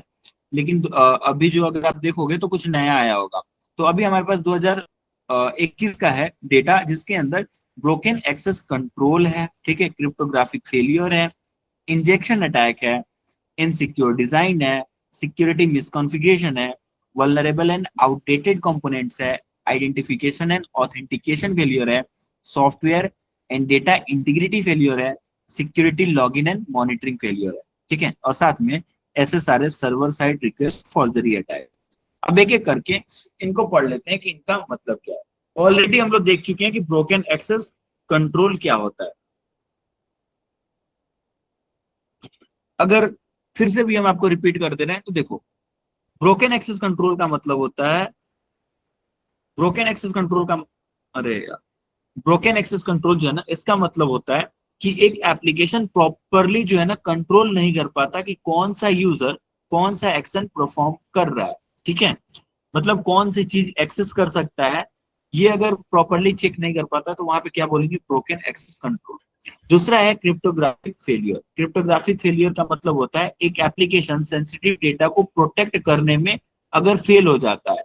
जैसे अभी आप लोग क्रिप्टोग्राफी तो पढ़े नहीं हो, क्रिप्टोग्राफी के अंदर क्या होता है, आप जो डेटा देते हो ना उसको क्या किया जाता है, एक इनक्रिप्टेड फॉर्म में हम लोग कन्वर्ट कर देते हैं, ठीक है।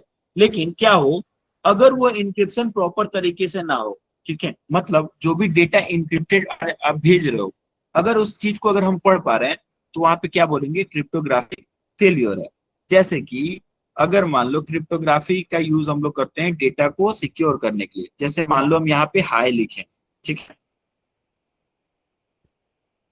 अब यहाँ पे हाई लिखें, इस मैसेज को अगर मान लो हम क्रिप्टोग्राफी के जरिए अगर सिक्योर करके भेज देते हैं, कुछ ऐसे भेज देते हैं, ठीक है, कुछ इस तरीके से हम भेजते हैं। अब ये फिर क्या होगा, जैसे ही आपके फोन में जाएगा ये फोन में डिक्रिप्ट होके फिर हाई में चेंज हो जाएगा। लेकिन बीच में अगर इसको कोई प्रॉपर तरीके से डिक्रिप्ट कर पा रहा है, मतलब इस मैसेज को फिर से वो कन्वर्ट करके पढ़ पा रहा है कि आप मैसेज ओरिजिनल मैसेज भेजे क्या थे, अगर ऐसा हो पा रहा है तो उसको बोलेंगे क्रिप्टोग्राफिक फेलियर। मतलब क्रिप्टोग्राफिक फेलियर का मतलब होता है एक एप्लीकेशन सेंसिटिव डेटा को प्रोटेक्ट करने में फेल हो जाता है, या तो डेटा इनक्रिप्ट नहीं होता है, या फिर कोई वीक एल्गोरिदम से इनक्रिप्ट होता है, या फिर इनसिक्योर प्रोटोकॉल यूज करके किया जाता है। अगर किसी भी तरीके से अगर हम डेटा को पढ़ पा रहे हैं, आप जो भी डेटा इनक्रिप्ट करके भेज रहे हो अगर हम पढ़ पा रहे हैं, वहां पे बोलेंगे क्रिप्टोग्राफिक फेलियर है।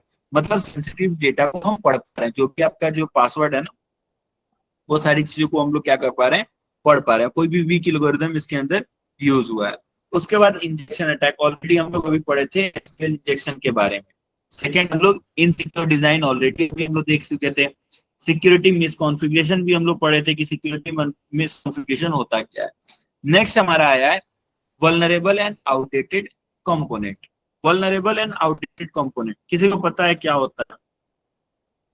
खैर छोड़ो, हम ही बताते। वल्नरेबल एंड आउटडेटेड कंपोनेंट होता है क्या है? इस वल्नरेबिलिटीज का मतलब होता है, सुनो, इस वल्नरेबिलिटीज का मतलब होता है कि एप्लीकेशन ऐसी कोई लाइब्रेरीज या फिर फ्रेमवर्क या फिर कोई सॉफ्टवेयर का कंपोनेंट यूज कर रही है जिसमें पहले से ही कोई वल्नरेबिलिटीज है। जब डेवलपर क्या करता है ना, पुराने वर्जन को अपडेट नहीं करते या फिर पैच मतलब अप्लाई नहीं करते, तो अटैकर उन पुराने बग्स का फायदा उठा के सिस्टम को क्या करते हैं, हैक कर लेते हैं। मतलब आप जो है ना एक पुरानी लॉक सिस्टम वाली लॉकर यूज कर रहे हो, जो मतलब जिसका पहले से कोई डुप्लीकेट की ऑलरेडी बाजार में अवेलेबल है। अगर वो डुप्लीकेट की अवेलेबल है तो कोई भी आके क्या करेगा, उस डुप्लीकेट की का यूज करके आपके लॉक को ओपन कर सकता है। वल्नरेबल एंड आउटडेटेड कंपोनेंट का सिंपल सा मतलब ये समझो कि आप कोई ऐसा कंपोनेंट यूज कर सकते हैं, ऐसा कोई जावास्क्रिप्ट की लाइब्रेरी यूज कर रहे हो या फिर कोई भी लाइब्रेरी यूज कर रहे हो जिसके अंदर पहले से कोई कमी है। अगर पहले से उसके अंदर कमी है, उसी चीज को अगर आप यूज करोगे तो आपका सिस्टम पूरा का पूरा ही वल्नरेबिलिटी से भर जाएगा, ठीक है। जैसे कहने का मतलब है, मान लो आप एकदम बहुत बढ़िया हो, ठीक है, एकदम फिट एंड फाइन हो, ठीक है, एकदम फिट एंड फाइन हो, लेकिन क्या हो, कोई ऐसे व्यक्ति को लेके आए जिसको कोई ऐसा बीमारी है जिससे बीमारी जो है ना, मतलब मान लो स्प्रेड हो रहा है, बीमारी फैल रहा है, ठीक है। अब वैसे इंसान को लाके अगर आपके पास दे दें तो क्या होगा, आप कितना भी सिक्योर हो फिर भी आप जो है बीमार हो जाओगे।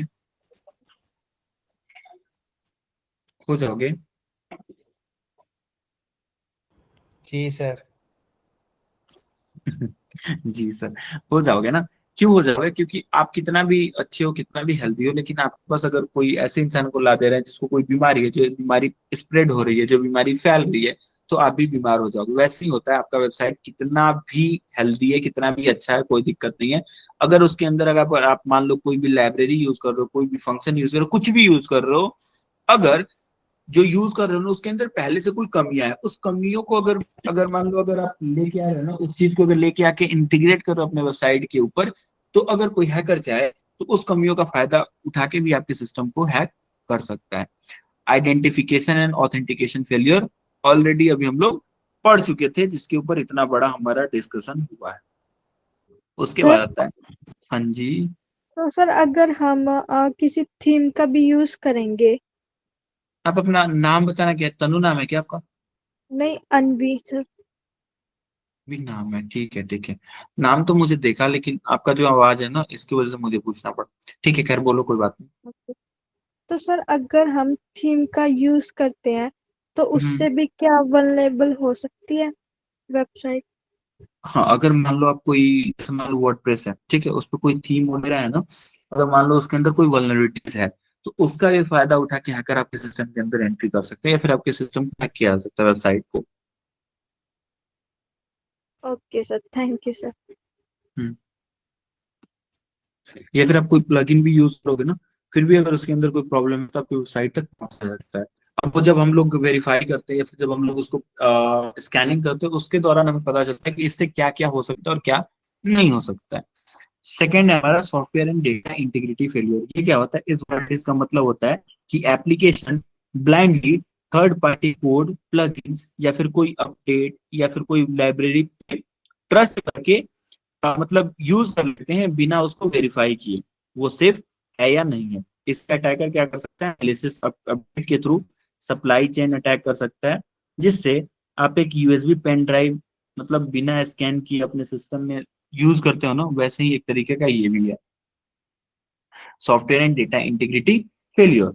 ठीक है, उसके बाद आता है security login and monitoring failure. देखो, ये कब होता है? किसी वेबसाइट के ऊपर अगर जाते हो ना, आप अपना वहां पे जाके यूजर नेम और पासवर्ड देते हो, वहां पे जाके यूजर नेम और पासवर्ड देते हो, यूजर नेम पासवर्ड देके लॉग इन कर देते हो। लेकिन क्या हो ना, जब भी आप लॉग इन वगैरह करते हो या फिर किसी वेबसाइट के ऊपर विजिट करते हो ना, वहां पे एक आपका लॉग फाइल बनता है, ठीक है, जो वेबसाइट स्टोर करके रखती है फ्यूचर पर्पस के लिए। अगर उनको लगेगा कि कोई अटैक हुआ है या फिर कुछ हुआ है, तो वहां पे वो देखती है कि इस आईपी से यहाँ पे आया गया था, ठीक है।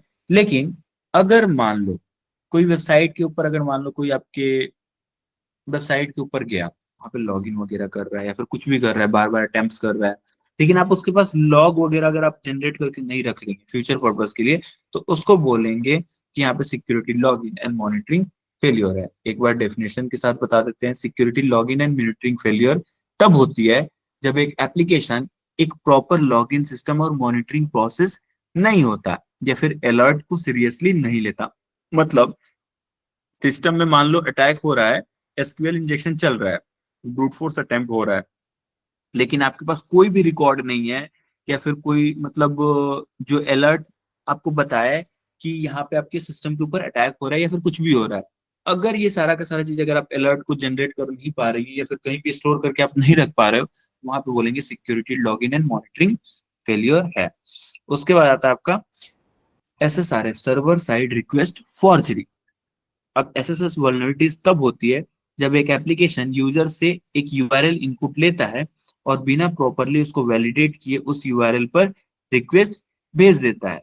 अटैकर इस इनपुट का मिसयूज करके सर्वर को ऐसा कोई यूआरएल एक्सेस करने पे मजबूर कर देता है जो नॉर्मली एक्सेसिबल नहीं होता है। अगर ऐसा कुछ होता है तो वहां पे सर्वर साइड रिक्वेस्ट फॉर्जरी बोलेंगे। अब ये जो है ना SSRF वगैरह हम लोग जो भी पढ़े हैं, CSRF, SSRF, XSS, इन सारी चीजों को है ना हम लोग प्रॉपरली प्रॉपर डेफिनेशन के साथ पढ़ेंगे, प्रॉपर एग्जाम्पल के साथ पढ़ेंगे, साथ में हम लोग उसको जो है एक एक करके अटैक करके भी देखेंगे कि इसको कैसे परफॉर्म करते हैं, साथ में इसे कैसे बचते हैं।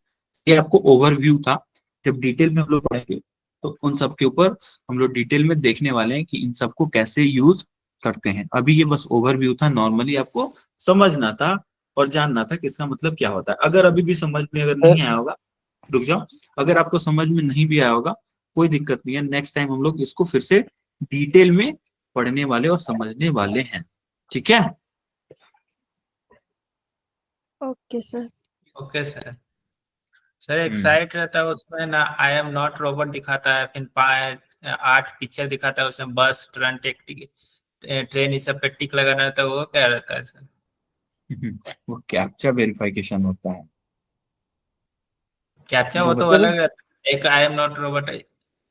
नहीं, आई एम नॉट रोबोट करके भी आता है ना, सारे देखो कैप्चा भी वेरीफाई करने के अलग अलग तरीके होते हैं, ठीक है, अलग अलग। अब देखना गूगल जो है ना अपने आप को अपडेट करते रहता है। पहले जो है ना कई बार क्या होता है ना कि कैप्चा में आपको जैसे सिलेक्ट करते हो वहां पे आपको चूज करना होता है, जैसे बोलेगा कि ट्रैफिक लाइट यहाँ से सिलेक्ट करो, वहां सेलेक्ट करते हो। अब क्या होता है ना, आई थिंक वर्जन 3 या कौन सा उसमें क्या होता है, जैसे ही आप उसके टिक करते हो ना वो आपसे कुछ नहीं बोलता, ऑटोमेटिक आपके जो कर्सर के बिहेवियर को समझ के वो समझ जाता है, उसमें आपको कुछ नहीं बोलता है कि कुछ टिक वगैरह करना, ऑटोमेटिक वो टिक मार्क हो जाता है। तो हर जो तरीके होता है ना उन सबका कैप्चा ही होता है। लेकिन आप बोल क्या रहे हो, फिर से एक बार रिपीट करना, हम समझाते हैं, देखते हैं, फिर से रिपीट करो। Excuse me sir. अभिषेक एक मिनट रुक जाओ, अभिषेक क्या बोल रहे थे, फिर से एक बार रिपीट करना। बोल रहे थे कि कोई कोई वेबसाइट में जाते हैं तो उसे आई एम नॉट रोबोट है ना आता है सर, वेरीफाई करने के लिए, तो होता क्या है, किस लिए वही है मांगा ना, वो बेसिकली ये वेरीफाई करता है ना कि आप कोई रोबोट वगैरह, कोई मशीन वगैरह तो नहीं है ना जो वेबसाइट को विजिट कर रहे हो, आप ह्यूमन हो ना, इसलिए आपसे वो सारा कैप्चा वगैरह भराया जाता है। आई एम नॉट रोबोट वो भी वही चीज है, कैप्चा ही है।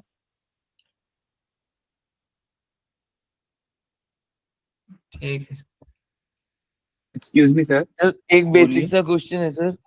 सर मैंने एक वेबसाइट स्कैन की थी, पूछो। ज्यादा बड़ी तो नहीं है बट अच्छी खासी वेबसाइट है। तो उसमें मेरे को वल्नरेबिलिटीज मिली तो है काफी सारी, बट मेरे को पता नहीं वो वैलिडेट करेंगे या नहीं। आप मेरी हेल्प कर सकते हो उसमें? हाँ, आप मुझे जो है ना स्क्रीनशॉट उसका भेज देना, ठीक है।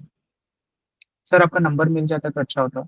हाँ हाँ, मेरा नंबर जो है ना मिल जाएगा आपको, मेरा हमें भी नंबर नहीं चाहिए। मिले। हाँ सर हाँ दे दो। हाँ, दे रहे हैं। आप मेरे पास ईमेल आईडी है मेरा, वहां पे मैसेज करो। हाँ ठीक है। नंबर चाहिए। सर एक मुझे सर क्वेश्चन है सर। तो सर सर जो मैं आपने कौन को थर्ड परेशान करने के लिए मांग रहा था? हो गया डिस्कशन नहीं अभी, सारे के सारे जो है ना, जल्दी से आप लोग ओपन कर लो तो क्या बोलते हैं उसको, बॉब सूट को। सब वेबसाइट ओपन होने में बड़ा देरी लगता है। सर आप पूछूं मैं से क्वेश्चन है एक? नहीं, लास्ट में पूछना, रुक जाओ। ठीक है। आप बहुत क्वेश्चन पूछ पूछ के है ना, आप आज दो लोग बहुत क्वेश्चन पूछे, एक आप, एक क्या नाम है उनका, अनवी नाम है ना सर, क्या नाम था? सर मेरा भी है क्वेश्चन। सर नहीं सर, जो पढ़ाया उसी के रिलेटेड था सर, कि जो हाँ जो हाँ, लास्ट में जल्दी से बॉब सूट ओपन कर लो आप लोग।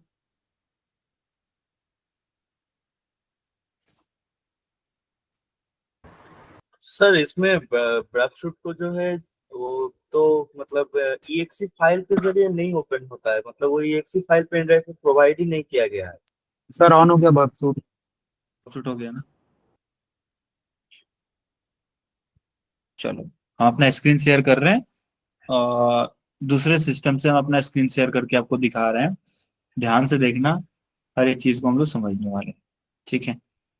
तो सर 2024 का वर्जन है, ओपन होने में बड़ा देरी लगता है।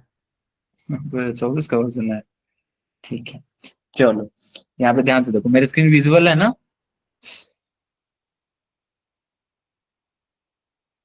विजुअल है? जी सर। जी सर जी सर। Yes sir yes. ठीक है, देखो बॉक्सूट दिख रहा है ना आपको, ऑलरेडी सेटअप वगैरह बता दिया गया। अरे यस सर, रुक जाओ। बॉक्सूट जो है ना आपको सेटअप करना बता दिया गया था। सेटअप करने के बाद जब ओपन करोगे ना, कुछ ऐसा इंटरफेस ओपन होगा, प्यारा सा, मतलब जबरदस्त इंटरफेस ओपन होगा। अब जो है ना, इस इंटरफेस को देखो ना तो बहुत चीजें यहाँ पे देखने को मिल रहा है भाई साहब। टारगेट, प्रॉक्सी, इंट्रूडर, अब ये सब होता गया है ना, इन चीजों को समझ लेते हैं कि ये सारे होते किसका माइक ऑन है। जिसका माइक ऑन है बता दो यार, क्लास से बाहर कर दे रहे हैं हम आपको। सोनू कुमार क्लास से बाहर कर देंगे, और विशाल। सर मेरा तो आवाज इधर से एक भी गया ही नहीं है अब तक एक्स्ट्रा। माइक ऑन आपको, ठीक है, चलो कोई बात नहीं। देखो एक एक करके समझ लेते हैं कि आखिर में ये है क्या और इनका यूज क्या होता है। देखो बॉबसूट जो है ना, बॉबसूट के आपको तीन वेरिएंट देखने को मिलेंगे। तीन वेरिएंट देखने को मिलेगा आपको बॉबसूट का।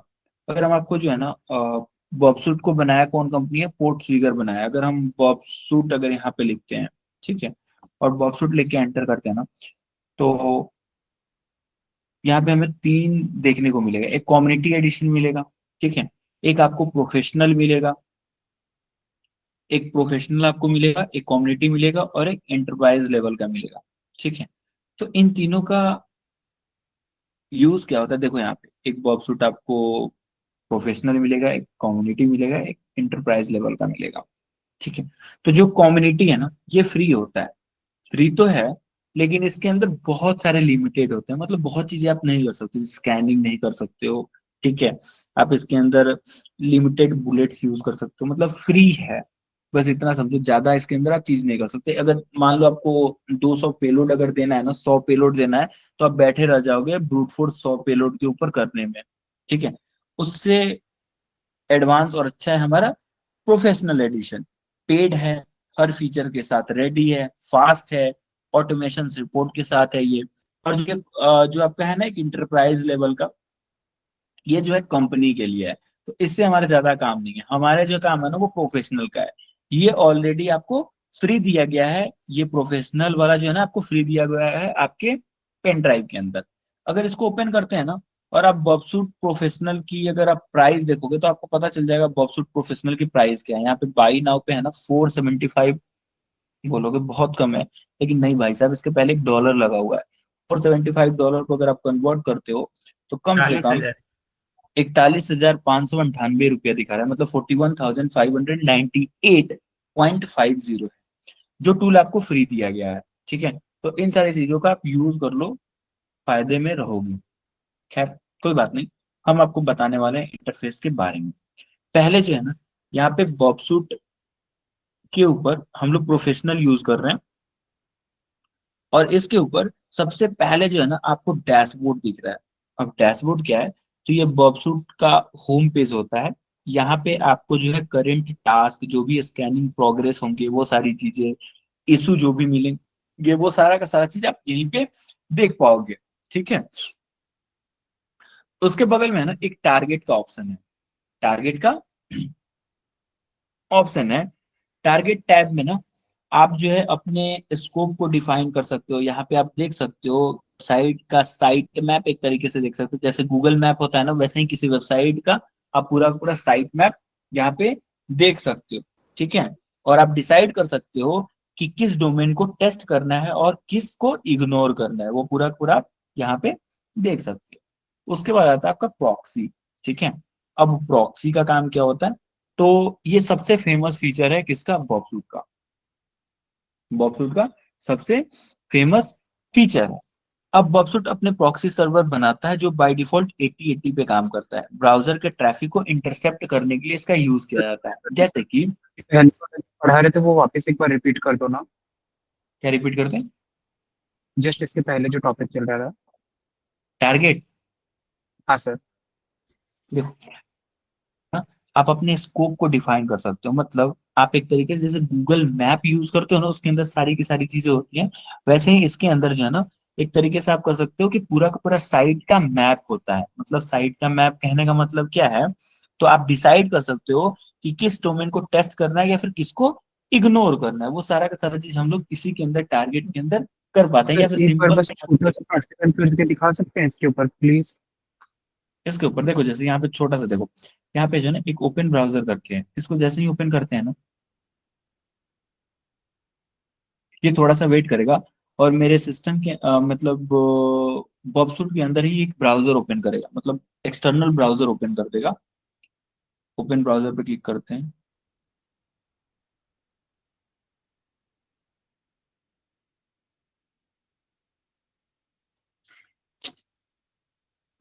सर मेरे में ओपन हो गया।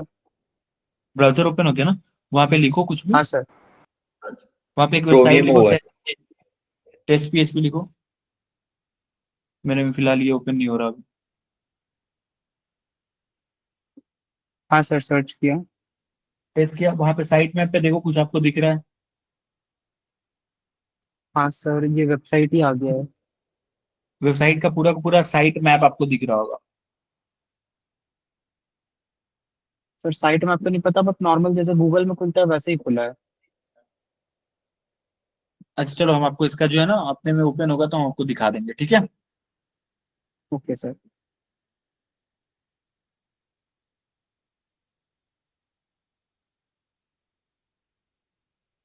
चलो, नेक्स्ट हमारा जो है ना वो है प्रॉक्सी का। ठीक है,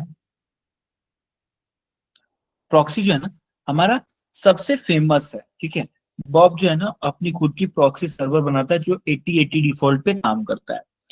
अब यहाँ पे क्या होता है ना, आपको अगर मान लो किसी भी वेबसाइट से डेटा को कैप्चर करना है, जैसे मान लो किसी वेबसाइट से आपको पूरा पूरा रिक्वेस्ट को कैप्चर करना है, जो भी रिक्वेस्ट आ रहा है ना उसको कैप्चर करना है और उसको मॉडिफाई करना है। तो मॉडिफाई करने के लिए ना पहले आपको कैप्चर करना होगा। जैसे ही आप इंटरसेप्ट को आप ऑन करोगे ना, प्रॉक्सी के अंदर आओगे और इंटरसेप्ट वगैरह ऑन करोगे, आप वहां से वेबसाइट से सारे के सारे डेटा को कैप्चर कर पाओगे, मतलब उसका जो भी रिक्वेस्ट होगा उसको कैप्चर कर पाओगे।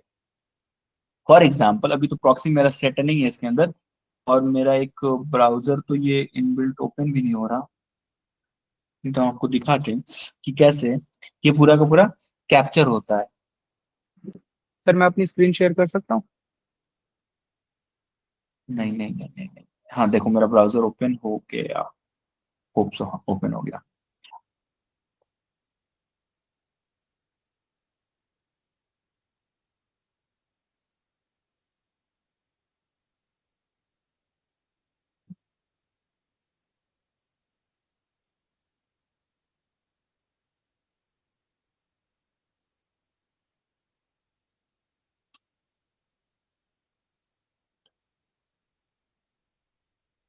चलो आगे फंक्शंस को आगे जो टैब है ना इसको पढ़ते हैं, तब तक ये ओपन हो जा रहा है, फिर हम आपको दिखा देंगे इसको। हाँ ओपन हो गया यार, ये इतना बाकी ओपन हो गया।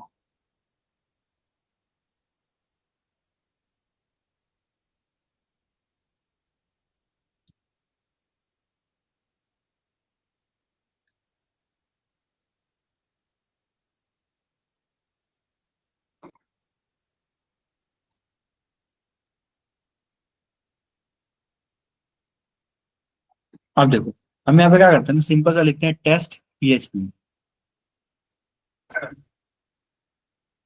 टेस्ट पीएचपी लिखते हैं। लेकिन उसके पहले ना यहाँ से हम प्रॉक्सी के अंदर आते हैं और यहाँ से इंटरसेप्ट को ऑन कर देते हैं। इंटरसेप्ट में ऑन हो गया। अब देखो यहाँ पे जैसे ही टेस्ट पीएचपी लिखे, यहाँ पे ये सर्च कर रहे हैं। हाँ देखो जैसे ही सर्च किया ना, वेबसाइट के ऊपर मेरा पूरा का पूरा यहाँ पे देखो रिक्वेस्ट आ गया, उस पूरे वेबसाइट का पूरा का रिक्वेस्ट आ गया, कुकीज वगैरह से लेके हर एक चीज यहाँ पे मुझे देखने को मिल रहा है। अब इसी के अंदर है ना, इसी रिक्वेस्ट को हम लोग भेजते हैं जहाँ भी हमें इंट्रूडर रिपीटर के अंदर भेजना होगा, वहां से भेज के हम चीजों को क्या करते हैं, चेक करते हैं।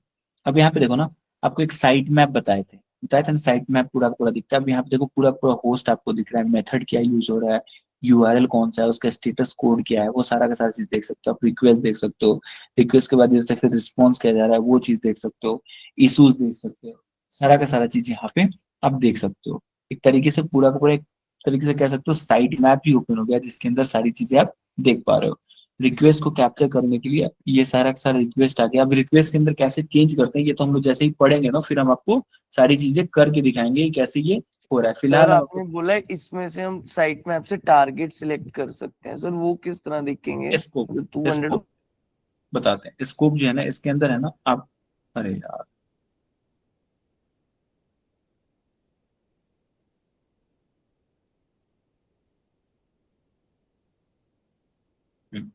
देखो यही सारे हमारे टारगेट्स हैं। अब यहाँ से है ना, आप सारी चीजों को देख सकते हो, कहाँ पे आपको किस यूआरएल को करना है, किस यूआरएल को नहीं करना है, वो सारा चीज यहीं पे करोगे। ठीक है, फिर साथ में आप एक स्कोप के अंदर जाओगे, आपको कौन सा स्कोप लेना है, क्या करना है, इश्यूज के अंदर आपको सारी चीजें दिख जाएंगी इश्यूज के बारे में। हमारा मेन जो है ना यही साइट मैप का यहाँ पे होता है, और जहाँ पे पूरा का पूरा कंटेंट आया ना ये वाला जब हम करेंगे ना, जैसे बग हम लोग बाउंटी जैसे प्रैक्टिकली स्कोप और आउट ऑफ स्कोप दिए होते हैं, वो इसमें से हमें पता लग जाएगा कि ये इसके अंदर फॉल हो रहा है या नहीं? आपको सारा चीज बता देंगे जैसे ही हम लोग प्रैक्टिकल देखेंगे ना। अभी हम आपको ओवरव्यू दे रहे हैं हर चीज का, जैसे ही प्रैक्टिकल बताएंगे ना हर एक चीज आपको बेसिक से लेके डीप में हम पूरा सर पूरा आपको एसक्यूएल इंजेक्शन और वर्कसूट का प्रैक्टिकल कब होगा पूरा अच्छे से? बक्सू जब एसक्यूएल इंजेक्शन पढ़ेंगे ना उस टाइम आपको बता देंगे। सर फिर उसका कब होगा क्लास? एसक्यूएल इंजेक्शन तो पूरा लास्ट में है सर सिलेबस में। एक एक करके रुक जाना, एक एक करके ही पढ़ेंगे ना। अब जैसे ही हमारा सिलेबस आएगा ना हम बता देंगे आपको कि कब क्या चीज है। ऐसे पूछोगे कि कब पढ़ेंगे तो मुझे भी सिलेबस देखना होगा ना, ऐसे याद करके थोड़ी बैठे हैं हम। चलो खैर कोई बात नहीं, हम आपको बता देंगे। रुक जाओ, पहले जो पढ़ा रहे हैं वो देख लो यार। प्रॉक्सी का भी आपको बता दिए। उसके बाद आता है आपका इंट्रूडर, प्रॉक्सी ऑन है, इसको ऑफ कर लो, ठीक है। उसके बाद आता है आपका इंट्रूडर। अब इंट्रूडर क्या है, तो देखो इंट्रूडर है ना ऑटोमेटेड अटैक टूल है। मतलब इसके अंदर इसका यूज करके जैसे हम लोग रिक्वेस्ट को कैप्चर किया ना, उसके अंदर अगर मान लो किसी वेबसाइट के ऊपर हमें ब्रूट फोर्स करना है, कोई पेलोड इंजेक्शन यूज करना है, तो ये सारा का सारा चीज जब करना होता है ना, जब हमें दो मतलब मान लो इनपुट फील्ड है, उसके ऊपर कोई चीज को ऑटोमेट करना है, मतलब ब्रूट फोर्स सिंपल सा समझो। ब्रूट फोर्स समझते हो ना, ब्रूट फोर्स समझते हो आप लोग? Yes sir. जो हमें ब्रूट फोर्स वगैरह करना होता है ना, जब हमें फोर्स करना होता है ना, तब हम लोग क्या करते हैं, इंट्रूडर का यूज करते हैं। मतलब प्रोफेशनल एडिशन में अब ये फास्ट कर सकते हो, यही सी चीज है ना। कम्युनिटी एडिशन जब यूज करोगे वहां पे स्लो होगा।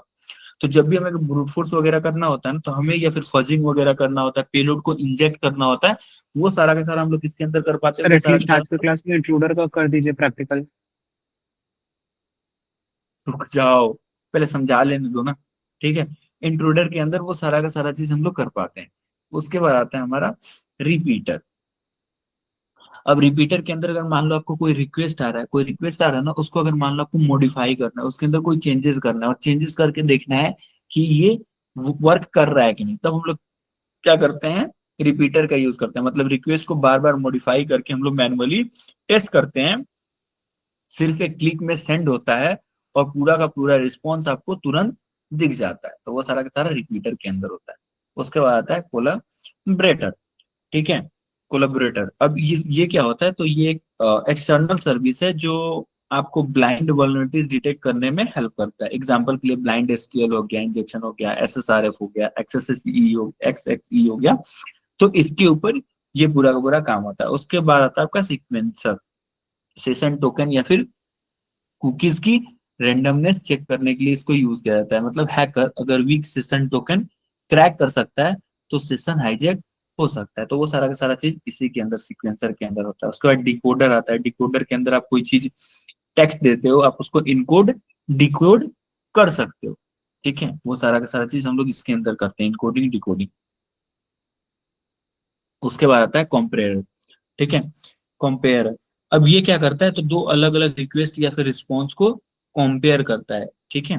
उसके बाद आप लॉगर वगैरह आता है, तो ये हमें उतना काम नहीं आता, लेकिन लॉगर फिर भी हम आपको बता दे रहे हैं। मतलब आपके सारे रिक्वेस्ट और रिस्पॉन्स का रिकॉर्ड रखता है यहाँ पे, ठीक है। बाद में आप एनालाइज कर सकते हो और उसको यूज कर सकते हो। उसके बाद आता है आपका ऑर्गेनाइजर। अब इसमें क्या होता है, तो आप अपने पेन टेस्ट को ऑर्गेनाइज कर सकते हो। मतलब हर रिक्वेस्ट पे नोट ऐड कर सकते हो, कोई इशू को मार्क कर सकते हो, और प्रोजेक्ट को ऑप्शन में सेव करने का मतलब ये सारा का सारा चीज यहाँ पे होता है।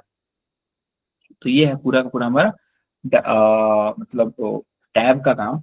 अब एक एक करके जब है ना हम लोग पढ़ेंगे तो आपको दिखाएंगे कि कैसे ये सारा का सारा चीज होता है।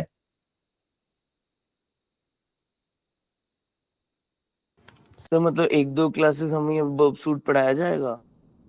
हर मतलब जहाँ पे बॉक्सआउट का हमें जरूरत होगा ना, वहां पे हम लोग बॉक्सआउट को यूज कर देंगे। देखो यहाँ पे एक स्कैनिंग का भी है, तो यहाँ पे न्यू स्कैन पे जाके आप जो है वेबसाइट को आप स्कैन भी कर सकते हो, तो यहाँ पे फास्ट स्कैन करके लाके दे देगा।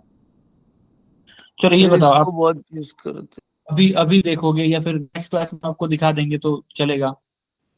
सर क्लोज कीजिए सर, अभी बहुत है। देखें, अभी देखते हैं सर, अभी देखते हैं। नहीं, नेक्स्ट क्लास ही रहने दीजिए सर। सर इंट्रूडर क्लोज के कर बारे में, दीजिए, बहुत हो गया सर। इंट्रूडर के बारे में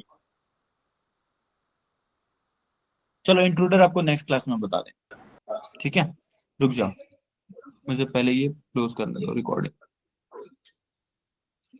अच्छा खासा आप लोग का 2 घंटे चल जाता है।